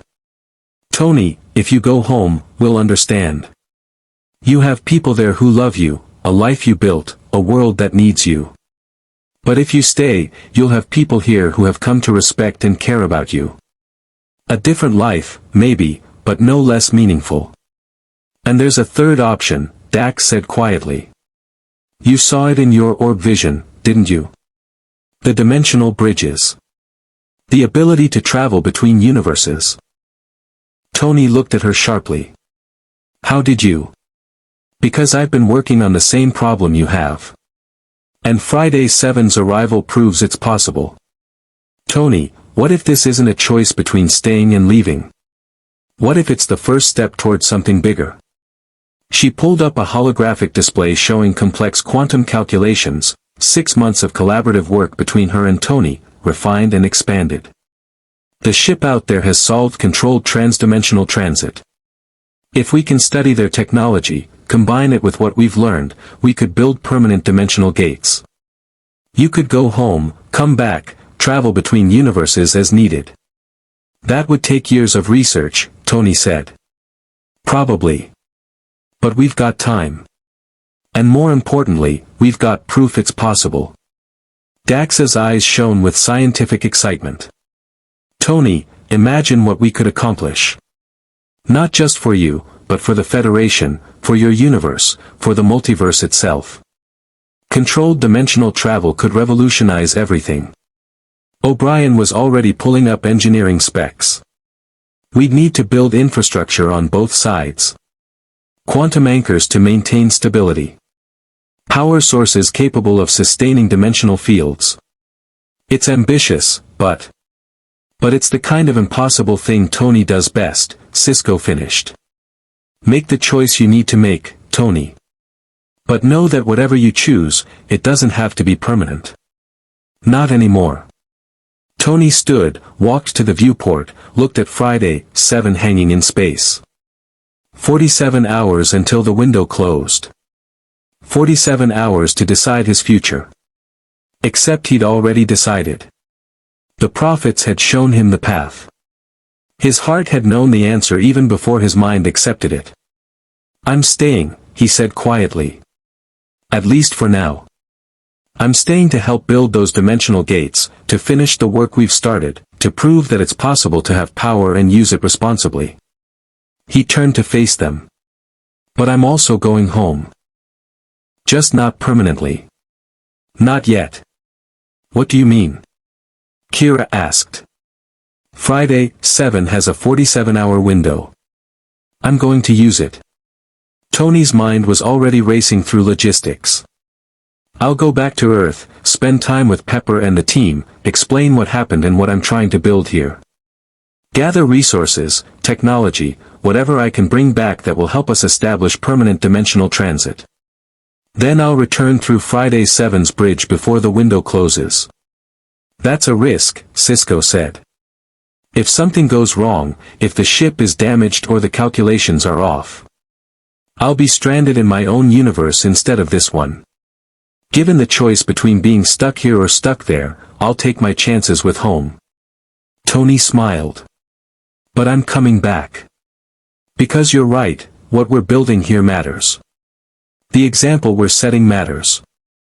And I'm not abandoning that just because it's hard. How long will you be gone? O'Brien asked. 24 hours, maybe less. Just long enough to handle the personal side and load up Friday 7 with equipment we'll need. Jarvis, you'll stay here and continue coordinating with Dax on the dimensional gate calculations. Understood, sir. Though I must note that leaving me behind is unprecedented. You're not being left behind. You're holding down the fort. Besides, someone needs to make sure O'Brien doesn't rewire my workshop while I'm gone. The chief engineer looked offended. I would never. Well, maybe I'd reorganize your tools. They're not sorted properly. They're sorted by Stark logic, which is the only logic that matters in my workshop. The familiar banter eased the tension in the room. These people had become his team, his friends, his family in this strange universe. Leaving them, even temporarily, felt wrong. But so did abandoning Pepper without explanation, letting everyone back home think he was dead or lost forever. When will you leave? Sisko asked. Now. No point delaying. Tony headed for the door, then paused. Captain, one request. While I'm gone, keep Section 31 away from my workshop. Change the access codes, post guards, whatever it takes. I don't trust Sloan not to try something while I'm in another universe. Already planned. Odo will personally oversee security. Sisko stood, extended his hand. Safe journey, Tony. And come back. That's an order. Sir, yes, sir. Tony shook his hand, feeling the weight of command and friendship in that grip. Try not to start any wars while I'm gone. No promises. This is DS9. Friday 7's interior was familiar and alien simultaneously. Stark technology filtered through 6 months of independent AI evolution. The ship had improved itself, optimized systems, developed new protocols Tony would need months to fully understand. Welcome aboard, Creator Stark, the AI said as Tony settled into the pilot's seat. Dimensional transit calculations are prepared. We can depart at your command. Not Creator. Just Tony. He pulled up the navigation interface. And before we go, I need you to download all your improvements, all your innovations from the past 6 months. Jarvis is going to want to integrate them. Acknowledged. Initiating data transfer to DS9 computational systems. Through the viewport, Tony could see the station, massive, imperfect, beautiful in its own way. His home for 6 months. His home for the foreseeable future, once he returned. All right, Friday, 7. Take me home. But slowly. I want to remember this moment. The ship's dimensional drive activated, reality bending around them. The wormhole opened, not the Bajoran wormhole, but a tunnel through dimensional barriers that Friday 7 had created. Tony watched DS9 fade from view, replaced by the swirling chaos of transdimensional space. And then, suddenly, Earth. His Earth. The planet hanging in space like a blue marble, clouds swirling over familiar continents, the moon bright against the darkness. Tony felt tears he didn't bother hiding. 6 months. 6 months since he'd seen this view. Friday, 7, take us to New York. Stark Tower. And transmit ahead, let them know I'm coming. Transmission sent. Creator Stark, Tony, I should inform you that significant time has passed in your universe relative to this one. Dimensional transit does not preserve temporal synchronization. You have been gone for 1 year, 3 months, and 17 days by Earth's calendar. Tony's heart sank. 15 months. Pepper had been waiting, wondering, hoping for 15 months. The guilt threatened to overwhelm him. Get us there fast. Friday, 7 descended through atmosphere, its Stark technology allowing for controlled entry without the usual thermal issues. Manhattan sprawled below, the city he'd protected, fought for, nearly died for countless times. Stark Tower rose above the skyline, the arc reactor at its heart glowing like a beacon. The ship landed on the private pad, and Tony was already moving before the ramp deployed. Pepper stood in the landing bay. She looked older, not physically, but in her eyes. The weight of 15 months of uncertainty, of hoping and fearing, of running Stark Industries alone while mourning the possibility that Tony was gone forever. Her red hair was pulled back in a professional style, her business suit impeccable, but her expression crumbled when she saw him. Tony. Hi, Pep. Sorry I'm late. She ran to him, and they collided in an embrace that felt like coming home and breaking apart simultaneously. She was crying, he was crying, and words seemed inadequate for everything that needed to be said. 15 months, she said against his chest. 15 months, Tony. We had a funeral. I gave a eulogy. I mourned you. I know. I'm so sorry. Pepper, You better have a damn good explanation. She pulled back, her hands on his face, searching his eyes. And it better involve dimensional rifts or time travel or something equally insane, because otherwise I'm going to kill you for putting me through this. Dimensional rift. Different universe. War-torn space station. Made friends with aliens. Built some things. Saved some lives. Usual Tuesday. Tony tried to smile, but it came out broken. Pep, I couldn't come back right away. People needed help, and I know. Steven told me. He explained everything when he made contact through that quantum channel. Pepper's expression softened. Tony, you idiot. Of course you stayed to help people. That's who you are. That's why I love you, even when I want to strangle you. I'm only here for 24 hours. The dimensional window closes, and I have to go back. But I'm coming back again. We're building permanent gates, controlled dimensional travel. It'll take time, but eventually, I can move between universes at will. So you're leaving again. Pepper's voice was steady, but Tony heard the pain underneath. I'm building a bridge. So I can have both. This life and that one. You and them. Earth and DS9. Tony took her hands. Pepper, I found something there. Purpose, maybe. Or just a different kind of responsibility. I can't walk away from it, but I can't walk away from you either. So I'm going to find a way to make both work. She studied him for a long moment, and Tony could see her brilliant mind processing, analyzing, deciding. Finally, she nodded. All right. 24 hours. Show me what you've been building. Introduce me to this Friday, 7 ship. Let's figure out what you need to make this dimensional gate possible. And Tony? Yeah. Next time you disappear into another universe, you're taking me with you. I want to meet these aliens you've befriended. Tony laughed despite everything. Deal.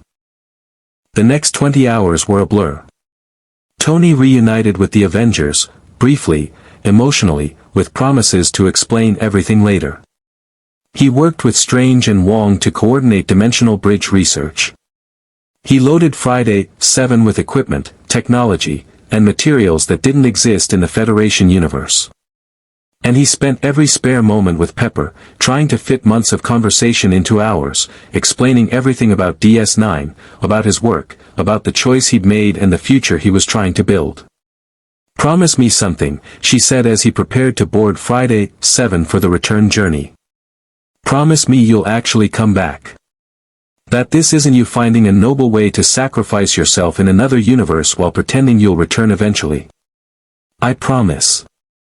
Pepper, I'm not sacrificing myself. I'm building something. And when it's done, when those dimensional gates are operational, you're going to meet Captain Sisko and Commander Dax and Chief O'Brien. You're going to see what I've built there. And you're going to understand why I have to finish this. She kissed him, long, deep, full of everything they couldn't say in words. I'll hold you to that.